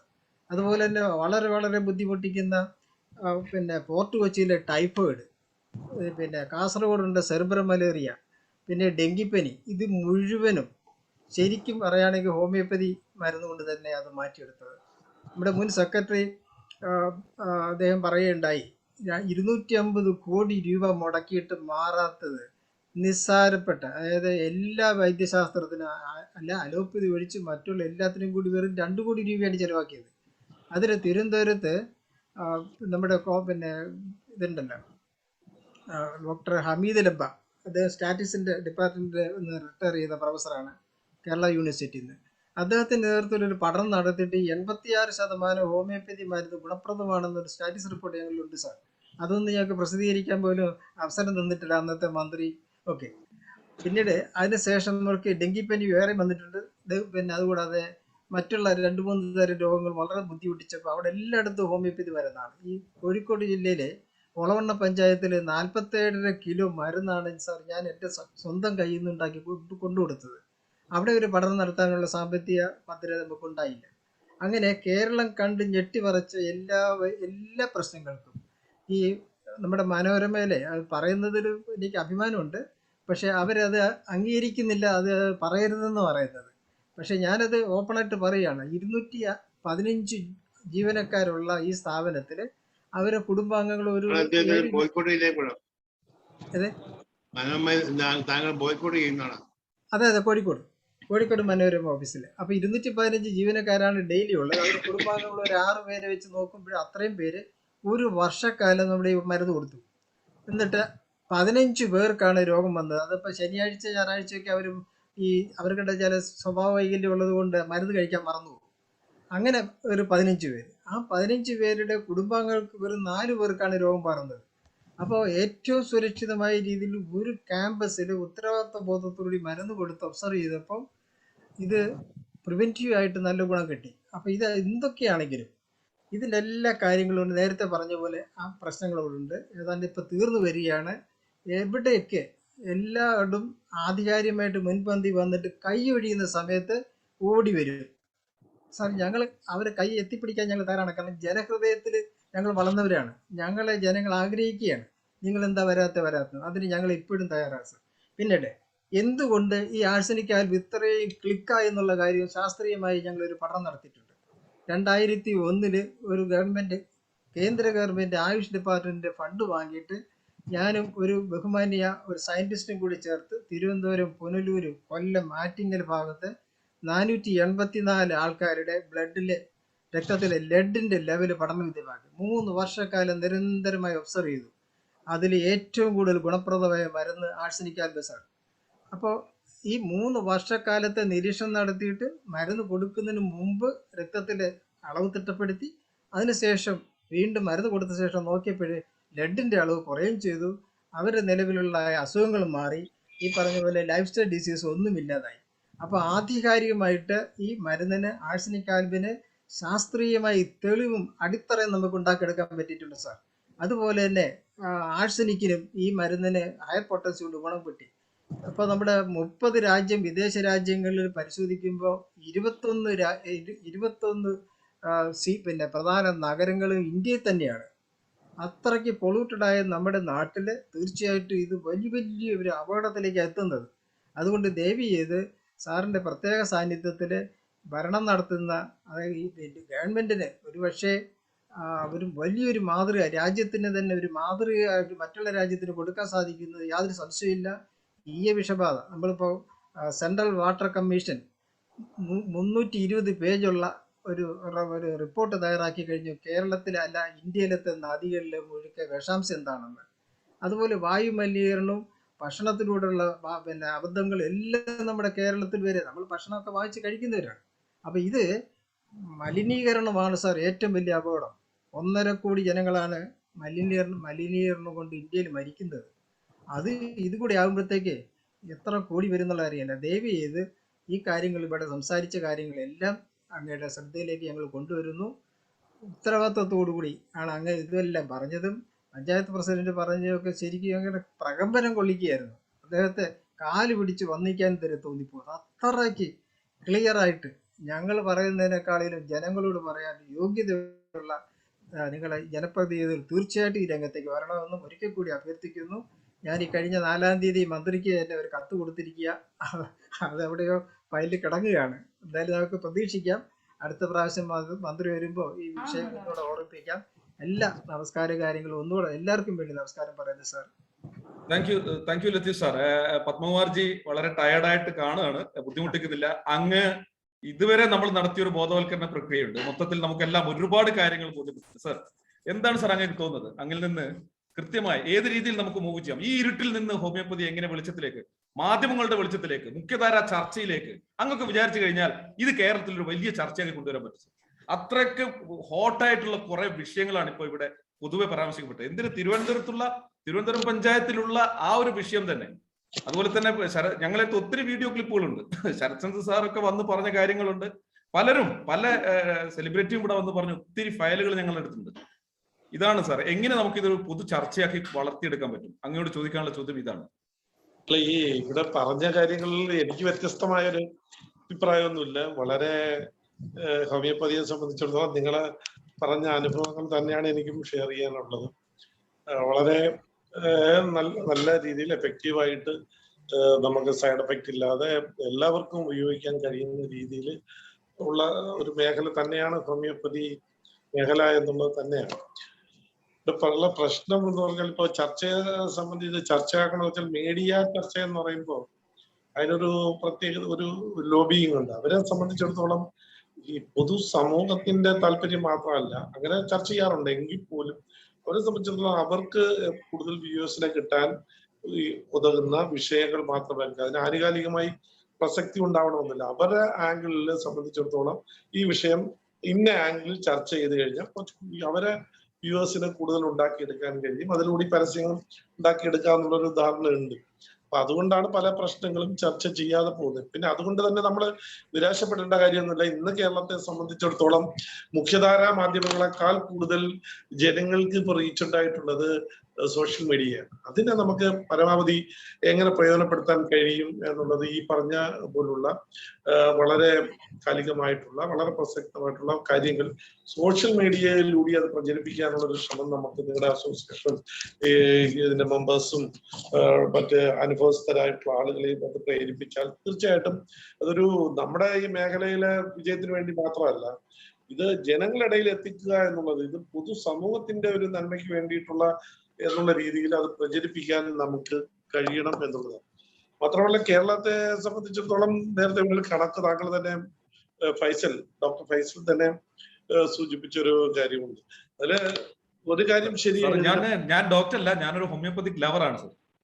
ഓക്കെ സാറ് അദ്ദേഹമാണ് നമ്മുടെ വീഡിയോ ആൽവിന്റെ വീഡിയോ ഇറക്കിയ. ഓക്കെ അപ്പൊ ഈ കേരളത്തെ സംബന്ധിച്ചിടത്തോളം ഈ പ്രത്യേകിച്ചും ഇത് മെഡിക്കൽ ഔഷധ നിർമ്മാണ ഇൻഡസ്ട്രി എന്ന് പറയുമ്പോൾ അറിയാമല്ലോ അതിന്റെ ഇതായ ശക്തി ഭരണകൂടത്തെയും ആളുകളെയും ഒക്കെ മറ്റ് മീഡിയയൊക്കെ സ്വാധീനിക്കാൻ കഴിയുന്നുള്ളത് കാര്യം. മാത്രമല്ല കേരളം ഇതിനുള്ളൊരു ശരിക്കൊരു അവരുടെ ഒരു കറ പശുവാണ്. കാരണം ഇവിടെ സൂചിപ്പിച്ചു ഇന്ത്യയിൽ ഉത്പാദിപ്പിക്കുന്ന മെഡിസിൻ ഞാൻ മുമ്പൊരിക്കൽ വായിച്ച ഒരു കണക്കാണ് എനിക്കിപ്പോ ഓർമ്മ വന്നത്. 24-25% കേരളത്തിലാണ് ഉപയോഗിക്കുന്നത്. അതിനേക്കാൾ അപകടകരമായ 27% സർ, 27% കേരളത്തിൽ നിന്ന് പോകുന്നത്. ഇതിനേക്കാൾ നമ്മളെ കാര്യമായി ആലോചിക്കേണ്ട കാര്യം ഇന്ത്യയിൽ ഉത്പാദിപ്പിക്കുന്ന മനോരോഗത്തിന്റെ മരുന്നിന്റെ 30% കൂടുതൽ കേരളത്തിലാണ്. അത് ഈ നമ്മുടെ സൈക്കോളജി ഇതിന്റെ ഉപയോഗിക്കൽ മരുന്ന് 30% കൂടുതൽ കേരളത്തിലാണ് ഉപയോഗം. അതിന്റെ മെഡിസിൻ ഉപയോഗത്തിന്റെ ഭീകരത നമുക്ക് മനസ്സിലാക്കാൻ അതിനുവേണ്ടിയുള്ള ചെലവ് ഉൽപ്പാദിപ്പിക്കുന്ന മെഡിസിന്റെ നല്ലൊരു ഗണ്യമായ പങ്ക് 3-1 4-1 ഒക്കെ കേരളത്തിൽ ഉപയോഗിക്കുന്നു പറയുമ്പോൾ ആ മേഖലയ്ക്ക് കൂടുതൽ പ്രാധാന്യം കിട്ടുന്ന രീതിയിൽ അവർക്ക് പല രീതിയിലും സ്വാധീനം പല മേഖലയിലും ഔദ്യോഗിക തലത്തിലും മറ്റ് മീഡിയ മേഖലയിലൊക്കെ ചെലുത്താൻ സാധ്യതയുണ്ട്. അത് നമ്മൾ കുറച്ച് കാണേണ്ട കാര്യമില്ല. പ്രബലമായ ഒരു ശക്തിയാണ് എന്നുള്ളത് മനസ്സിലാക്കിക്കൊണ്ടാണ് ഞാൻ പറഞ്ഞത് നമുക്കിതിനെ സോഷ്യൽ മീഡിയയിൽ പരമാവധി സോഷ്യൽ മീഡിയ പ്ലാറ്റ്ഫോം ഇതിന്റെ പ്രചരണത്തിന് വേണ്ടി ഉപയോഗിക്കാൻ നമുക്ക് കഴിയണം. പിന്നെ കേരളത്തിൽ ഇപ്പോൾ ഉണ്ടായിട്ടുള്ളൊരു പ്രശ്നം നമ്മളെ മാറ്റി നിർത്തും എന്നുള്ളൊരു പ്രശ്നം ഉണ്ട്. എനിക്ക് തോന്നുന്നു ഈ ആഴ്ച നാളെയോ മറ്റന്നാളോ ഒക്കെ കേന്ദ്ര ആരോഗ്യവകുപ്പ് മന്ത്രി തന്നെ കേരളത്തിൽ വരുന്നുണ്ട് എന്നുള്ളതാണ് ഇപ്പോൾ റിപ്പോർട്ട് ഇന്ന് മനസ്സിലാക്കാൻ കഴിയുന്ന ഒരു ചാനൽ ഞാൻ കണ്ടതാണ്. അതിനെ നിങ്ങളുടെ ഈ അസോസിയേഷന് അല്ലെങ്കിൽ ഈ കൂട്ടായ്മയ്ക്ക് അദ്ദേഹത്തെ കാണാനും കൂടുതൽ കാര്യങ്ങൾ കേരളത്തിന്റെ പ്രത്യേക സാഹചര്യങ്ങൾ മനസ്സിലാക്കി നേരത്തെ പറഞ്ഞതുപോലെ നമ്മുടെ അനുഭവത്തിന്റെ അടിസ്ഥാനത്തിൽ നിപ്പ വൈറസിനെയും മറ്റ് പ്രതിരോധിക്കുന്നതിനും ഇത് കൂടുതലായി ഹോമിയോ മെഡിസിൻ ഉപയോഗിച്ച സ്ഥലത്ത് ഇതിന്റെ വ്യാപനം കുറഞ്ഞതൊക്കെ നേരിട്ട് ബോധ്യപ്പെടുത്താൻ കഴിഞ്ഞാൽ പക്ഷെ കുറച്ചുകൂടി ഗവൺമെന്റിന് വളരെ ലളിതമായ ഒരു കാര്യം, പാൻഡമിക്കിലും എപ്പിഡമിക്കിലും ഒരു റോളും ഇല്ല അലോപ്പതിക്ക് എന്നുള്ളതാണ്. മറ്റുള്ള കാര്യങ്ങളൊക്കെ അലോപ്പതിക്കേ റോളുള്ളൂ, അത് യാതൊരു സംശയവും ഇല്ല കാര്യത്തിൽ. പക്ഷെ ഈ പറയുന്ന പകർച്ചവ്യാധിയുടെ കാര്യത്തിലും സാംക്രമിക രോഗങ്ങളുടെ കാര്യത്തിലും 99% ഹോമിയോപ്പതിയും 1% മാത്രമേ അലോപ്പതി വരുന്നുള്ളൂ എന്നത് കേരളത്തിന്റെ ചരിത്ര അനുഭവമാണ് നമ്മുടെ മുമ്പിൽ. അല്ല, അത് ഇവരെ ബോധ്യപ്പെടുത്താൻ നമുക്ക് കഴിയണം. കേരളത്തിൽ ഇപ്പൊ ഞാൻ ചോദിച്ചു, നമുക്കറിയാലോ ഇപ്പൊ ഇതിന് തന്നെ കേരളത്തെ ഈ പാൻഡമിക് സിറ്റുവേഷൻ നേരിടുന്നതിന് വേണ്ടിയിട്ടുള്ള ഒരു ഹൈ പവർ കമ്മിറ്റി ഉണ്ടാക്കിയിരുന്നു. അതിൽ ഒരാൾ പോലും എനിക്ക് തോന്നുന്നില്ല ഇതിനകത്തൊന്ന് ഹോമിയോപ്പതി ഉണ്ടോ എന്ന് എനിക്ക് അറിയില്ല. അതിൽ കൂടുതലും സർജന്മാരും മറ്റ് ഈ മേഖലയിൽ പ്രവർത്തിക്കുന്ന ആളുകളെയൊക്കെയാണ് ഉൾപ്പെടുത്തിയിട്ടുള്ളത്. അപ്പൊ അവരുടേതായ ഒരു അഭിപ്രായ രൂപീകരണത്തിലും അത് അവരുടെ എക്സ്പീരിയൻസ് സ്വാധീനിക്കാം. അപ്പോ കേന്ദ്രം ആയുഷ് മന്ത്രാലയം ഉണ്ടാക്കി എല്ലാത്തിനെയും ഒരു ആൾട്ടർനേറ്റീവ് ട്രീറ്റ്മെന്റ് സിസ്റ്റം ഡെവലപ്പ് ചെയ്യണം, അതിന് പ്രാധാന്യം കൊടുക്കണം. ഘട്ടം ഘട്ടമായിട്ട് തന്നെ അഡ്വൈസറികൾ ഇറക്കിയിട്ടുണ്ട് നമ്മുടെ യുനാനി, അതുപോലെ തന്നെ ഹോമിയോപ്പതി അതിനെ ഇതിനെ കൂടുതൽ പ്രയോജനപ്പെടുത്തണം എന്നൊക്കെ പറയുകയും, അതുപോലെ ഞാൻ നേരത്തെ പറഞ്ഞതുപോലെ തന്നെ ഈ 1% ഈ നേരത്തെ ഈ ഒരു മറ്റേ ഹോമിയോപ്പതിക്കും അതുപോലുള്ള മറ്റ് മേഖലകളിലും അലോപ്പതിയും പ്രാക്ടീസ് ചെയ്യാൻ അതിന്റെ ബേസിക് കാര്യങ്ങൾ പ്രാക്ടീസ് ചെയ്യുന്നതിന് 1/3, അത് 10 ലക്ഷം ഡോക്ടർ അലോപ്പതിയിൽ വരണമെങ്കിൽ മിനിമം 3.3 ലക്ഷം ആളുകളെ ഇതിന് പ്രയോജനം അനുവദിക്കണം എന്നുള്ള രീതിയിലൊക്കെ ഒരു ശ്രമം നടത്തുന്നുണ്ട്. അത് പൂർണ്ണമെന്നുള്ള നിലയിലെല്ലാം പറയുന്നു. പക്ഷെ അങ്ങനെയൊക്കെ വരുമ്പോൾ നമുക്ക് ഇതിനെ പ്രോത്സാഹിപ്പിക്കാൻ കഴിയും, പ്രചരിപ്പിക്കാൻ കഴിയും. അതിന് ഇപ്പോൾ ഞാൻ ഇമ്മീഡിയറ്റ് ആണ് ഞാൻ പറഞ്ഞത്, ആരോഗ്യവകുപ്പ് മന്ത്രി വരുമ്പോൾ അദ്ദേഹത്തിന്റെ ശ്രദ്ധയിൽ നമ്മുടെ അനുഭവത്തിന്റെ അടിസ്ഥാനത്തിൽ ഓരോ സ്ഥലത്തെയും സ്റ്റഡി, നേരത്തെ ഡോക്ടർ പറഞ്ഞ സ്റ്റഡി അടിസ്ഥാനത്തിൽ ബോധ്യപ്പെടുത്താനും കൂടി ഒന്ന് ശ്രമിച്ചാൽ നന്നായിരിക്കും എന്നുള്ളതാണ് എന്റെ ഒരു വലിയ പൂച്ചക്കാര് മണി കിട്ടും സാർ, പൂച്ചക്കാര് മണി കിട്ടും. സാറിനെ കൊണ്ട് കെട്ടിക്കാൻ ഞങ്ങളിപ്പോ ഉദ്ദേശിക്കുന്നത് അല്ല, ഞാൻ എന്റേതായ പങ്ക് വഹിക്കാൻ കഴിയും. ഞാൻ ജനപ്രതിനിധി, ഞങ്ങൾ ആരും ശ്രമിച്ചിട്ട് നടക്കുന്നില്ല, അതുകൊണ്ടാണ് നിങ്ങൾ ആരും ശ്രമിച്ചിട്ട് നടക്കുന്നില്ല. ശ്രദ്ധയിൽപ്പെടുത്തുന്നതിന് വേണ്ടി ഞാൻ ഒരു സമയത്ത് ട്രിവാൻഡ്രത്ത് പോയി ഒരു 5-6 ദിവസം ക്യാമ്പ് ചെയ്തു, ഏതെങ്കിലും മന്ത്രിയെ കാണാൻ വേണ്ടി, പറ്റിയില്ല. പിന്നീട് അവസാനം ഈ ഇപ്പോഴത്തെ മന്ത്രി വന്നപ്പോഴേക്ക് യാദൃശ്യമായിട്ട് കാണാൻ പറ്റി. അല്ല, ആരോഗ്യവകുപ്പ് മന്ത്രി അവിടെ എല്ലാം ഏറ്റവുമല്ലാതെ ഒന്നും ചെയ്തിട്ടില്ല. അല്ല, കേന്ദ്ര ആരോഗ്യവകുപ്പ് മന്ത്രി കേരളത്തിലേക്ക് വരുന്നുണ്ട്. തീർച്ചയായിട്ടും നിങ്ങൾ അദ്ദേഹത്തെ കാണുന്നതിന് വേണ്ടി ശ്രമം നടത്തുക. എന്തെങ്കിലും അപ്പോയിന്റ്മെന്റ് വരികയാണെങ്കിൽ നമുക്ക് ഞങ്ങളെ ബന്ധപ്പെട്ടാൽ അതില് ഒരു ഇവിടെ വെച്ച് കാണാനുള്ള സൗകര്യം ഷെഡ്യൂൾ എങ്ങനെയാണെന്ന് എനിക്കറിയില്ല. അതിൽ കാണാൻ സമയം കണ്ടെത്താൻ പറ്റുന്ന സമയം കണ്ടെത്താം, അല്ലെങ്കിൽ ഡൽഹിയിൽ കാണുന്നതിന് വേണ്ടിയിട്ടുള്ള സമയം നമുക്ക് കണ്ടെത്താൻ ശ്രമിക്കാം. അനിൽകുമാർ ചെയ്യാൻ ശ്രദ്ധിക്കണേ. നമ്മുടെ സമയം അല്ല, ഞാനും കോഴിക്കോട് ഇവിടെ വരെയും ചെയ്യാം കേട്ടോ. ആവശ്യമൊന്നും ഉണ്ടെങ്കിൽ ഞാൻ അവിടെ എത്താം. സാറേ, നമ്മുടെ സെക്രട്ടറി എത്തിയിട്ടുണ്ട്. സാറേ, ഞാൻ ഡോക്ടർ ബാബുരാജൻ, APCന്റെ സെക്രട്ടറിയാണ്. പത്മകുമാർ സാറേ, സാറും ജയ്സാറും പറഞ്ഞ കാര്യങ്ങൾ വളരെ പ്രയോജനകരവും പ്രോത്സാഹനജനകവുമാണ്. സാറേ, നമുക്ക് ഈ ഹെൽത്ത് മിനിസ്റ്റർ വരികയാണെങ്കിൽ സാറേ നമുക്കൊന്ന് നേരിട്ട് കാണാൻ സാറിന്റെയോ സാറിന്റെ പ്രസ്ഥാനത്തിന്റെയോ സഹായത്തോടു കൂടി നമുക്കൊരവസരം ലഭ്യമാക്കി തരാം. നിങ്ങളുടെ ഈ ഇതിന്റെ IFPH അതിന്റെ നേതൃത്വത്തിൽ അതിന്റെ ഒരു മെയിൽ അയക്കുക എന്നുള്ള മന്ത്രിക്ക് അയക്കുക. അയച്ചു കഴിഞ്ഞാൽ നമുക്ക് അതിന് സമയം കണ്ടെത്താൻ പറ്റില്ല. കേരളത്തിൽ എവിടെയാണ് തങ്ങുന്ന നടത്തിയ പ്രോഗ്രാം ഞങ്ങൾക്ക് കിട്ടാറുണ്ട്, പാർട്ടി ഓഫീസിൽ കിട്ടാറുണ്ട്. അതിനിടയിൽ സമയം കണ്ടെത്താൻ നമുക്ക് ശ്രമിക്കാം, അല്ലൊന്നും പ്രയാസമില്ല. നിങ്ങളൊരു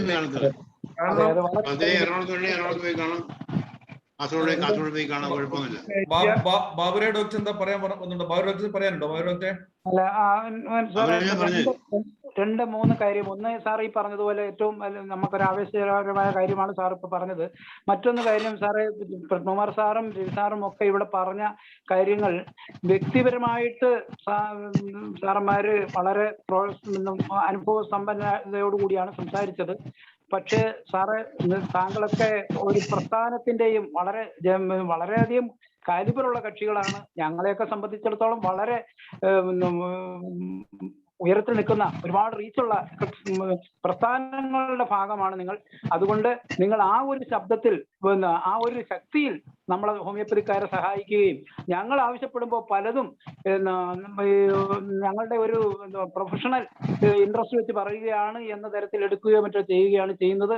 അതുകൊണ്ട് സാറും പ്രസ്ഥാനവും നമുക്ക് സാറ്, നമ്മുടെ പ്രസിഡന്റ് പറഞ്ഞാൽ 2 ആഴ്ചക്കുള്ളിൽ ഈ അസുഖം ഈ കേരളത്തിൽ നിന്നോ അല്ലെങ്കിൽ ഭാരതത്തിൽ നിന്നോ തൂത്തുമാറ്റാം എന്ന വിശ്വാസവും അനുഭവവും ധൈര്യവും ഞങ്ങൾക്കുണ്ട്.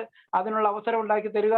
പിന്നെ സുപ്രീം കോടതിയുടെ ഉത്തരവ് അടിസ്ഥാനത്തിലെങ്കിലും ഞങ്ങൾക്ക് നമ്മുടെ ഹോമിയോപ്പതിയുടെ സിസ്റ്റത്തിന്റെ അംഗീകാരത്തോടു കൂടി ഞങ്ങളുടെ സർട്ടിഫിക്കറ്റിന്റെ ബലത്തിൽ ഈ സാമാന്യ ജനത്തിന് പുറത്തിറങ്ങി നടക്കാനും അല്ലെങ്കിൽ അലോപ്പതി മരുന്നുകളോട് അലർജി ഉള്ളവർക്കെങ്കിലും പുറത്തിറങ്ങി നടക്കാൻ വേണ്ടിയിട്ടുള്ള സ്വാതന്ത്ര്യം ഞങ്ങളുടെ മെഡിസിന്റെ ബലത്തോടു കൂടി മേടിച്ചു തരാൻ കഴിയുക. മറ്റൊരു കാര്യം, നേരത്തെ ഇവിടെ പറഞ്ഞ ഡോക്ടർ കുരാന സാറിന്റെ CCRന്റെ ഗവേഷണ റിപ്പോർട്ട് അവിടെ സെൻട്രൽ ഗവൺമെന്റിന്റെ പരിഗണനയിൽ ഇരിക്കുകയാണ്. ഇപ്പോഴും അതൊന്ന് പരിഗണിക്കാനും അത് നടപ്പാക്കാനും വേണ്ടിയിട്ടുള്ള കാര്യങ്ങൾ ചെയ്യുക. അതോടൊപ്പം നമ്മളുടെ ഇത്തരം ഹോമിയോപ്പതിയുടെ സാധ്യതകൾ മാധ്യമങ്ങളിൽ എത്തിക്കുവാൻ താങ്കളെ പോലെയുള്ളവർ വളരെ ആത്മാർത്ഥമായിട്ട് നമ്മളോടൊപ്പം സഹകരിക്കണമെന്ന് അഭ്യർത്ഥിക്കുകയാണ്. ഈ വൈകിയ വേളയിൽ കൂടുതൽ സമയം എടുക്കുന്നില്ല. ഈ പരിപാടിയിൽ വന്നതിനെ വളരെയധികം അഭിനന്ദിക്കുന്നു, നന്ദി പറയുന്നു. ബാക്കി പ്രത്യേകിച്ചൊന്നും പറയാനില്ല. സാറേ, ഇതിന്റെ തൊട്ടു മുമ്പ് പിന്നെ വ്യാപാരി വ്യവസായ ഏകോപന സമിതിയുടെ ഒരു വിഷയം വന്നപ്പോ കടകളിൽ കയറാൻ പാടില്ല, കടകൾ തുറന്നോളൂ, അത് കടകൾ തുറക്കാൻ പാടില്ല എന്ന് പറഞ്ഞ് വ്യാപാരി വ്യവസായികൾ സമരത്തിൽ വരുമെന്ന് പറഞ്ഞപ്പോൾ അത് തിരിച്ചിട്ടു. കടകൾ തുറക്കാം, പക്ഷെ കച്ചവടം നടക്കാൻ പാടില്ല എന്നുള്ള രൂപത്തിലുള്ള പുതിയ നിബന്ധനകൾ കൊണ്ടുവന്നു. അപ്പൊ അവിടെയൊക്കെ ഞങ്ങൾ കൃത്യമായിട്ട് ഈ വ്യാപാരി വ്യവസായ ഏകോപന സമിതി സംസ്ഥാന നേതാക്കന്മാരും IFPH പിന്നെ ഹോമിയോപ്പതി കമ്മ്യൂണിറ്റിയും കൂടെ ഒന്നിച്ചു കൂടി ഒരു മൂവ്മെന്റ്, ഒരു മാസ് മൂവ്മെന്റിൽ പരിശ്രമം നടക്കാനുള്ള ഒരു ആലോചന ഒക്കെ വരികയായിരുന്നു. അവിടെ പോലും പിന്നെ സമാന്തരമായ ഒരു സംരക്ഷണം, അതായത് വാക്സിനേഷൻ ഇല്ലാതെ തന്നെ കൃത്യമായ രീതിയിൽ ഈ 99.3 എന്നുള്ള ഈ ഒരു സെൻട്രൽ ഗവൺമെന്റിന്റെ അപ്രൂവലിന് വേണ്ടി നിൽക്കുന്ന ഈ സർട്ടിഫിക്കറ്റ് ഒക്കെ പിൻബലത്തിലും സുപ്രീം കോടതി പിൻബലത്തിലൊക്കെ ഒരു മൂവ്മെന്റിലെ ശ്രമം തന്നെ നടന്നു വരാനുള്ള ശ്രമമായിരുന്നു. ഇങ്ങനെ ഒറ്റപ്പെട്ട തരത്തിൽ പല തലങ്ങളിലും ഈ ഒരു രീതിയിൽ ഒരു ചലനങ്ങൾ വരുന്നുണ്ട്. ഇതിനെയൊക്കെ പ്രത്യേകിച്ച് കേരളത്തിലെ ശക്തമായ പ്രതിപക്ഷവും കേന്ദ്രത്തിൽ നല്ല സ്വാധീനവുമുള്ള ഒരു പ്രസ്ഥാനം എന്നുള്ള നിലക്ക്, അതിന്റെ ഒരു വക്താവ് എന്നുള്ള നിലക്ക് അങ്ങ് പറഞ്ഞു, അങ്ങേക്ക് ഒരുപാട് അനുഭവങ്ങൾ ഹോമിയോപ്പതിയെ പറ്റി ഇവിടെ പറയാനുണ്ട്, പക്ഷെ അങ്ങനെ പറയാൻ സമയം ഇപ്പോൾ ചിലവഴിക്കുന്നില്ലെന്ന് പറഞ്ഞു. ചോദ്യം ഇതാണ്, തുടർന്ന് അങ്ങോട്ട് ഒത്തിരി കാര്യങ്ങൾ ഈ പറയുന്ന ആൾക്കാർക്കൊക്കെ, അതായത് ഈ പറയുന്ന BJP പ്രസ്ഥാനങ്ങളുടെ ഒത്തിരി പ്രസ്ഥാനങ്ങളുടെ ഇടയിലൊക്കെ ഉള്ള നേതാക്കന്മാരെയൊക്കെ നമുക്ക് ഈ രീതിയിൽ ഒരു അവബോധം ഉണ്ടാക്കിയെടുക്കാനുള്ള പരിശ്രമം നടത്താൻ വേണ്ടിയിട്ട് തുടർന്നും ഈ IFPHന്റെ കൂടെ സമയം കിട്ടുമ്പോഴൊക്കെ അങ്ങയുടെ വിലയേറിയ സമയം ഇവിടെ കിട്ടുമെന്ന് വിചാരിക്കുകയാണ്. ഇതിന്റെ നന്ദി പ്രകടനത്തിന് വേണ്ടിയിട്ട് Anil doctor sir Anil doctor നന്ദി പ്രകാശനത്തിന് വേണ്ടി IFPHന്റെ ട്രഷറർ അനിൽ ഡോക്ടർ ക്ഷണിച്ചുകൊള്ളു. നമസ്കാരം സാർ, ഞാൻ ഡോക്ടർ അനിൽകുമാറിന്റെ ട്രഷററാണ്.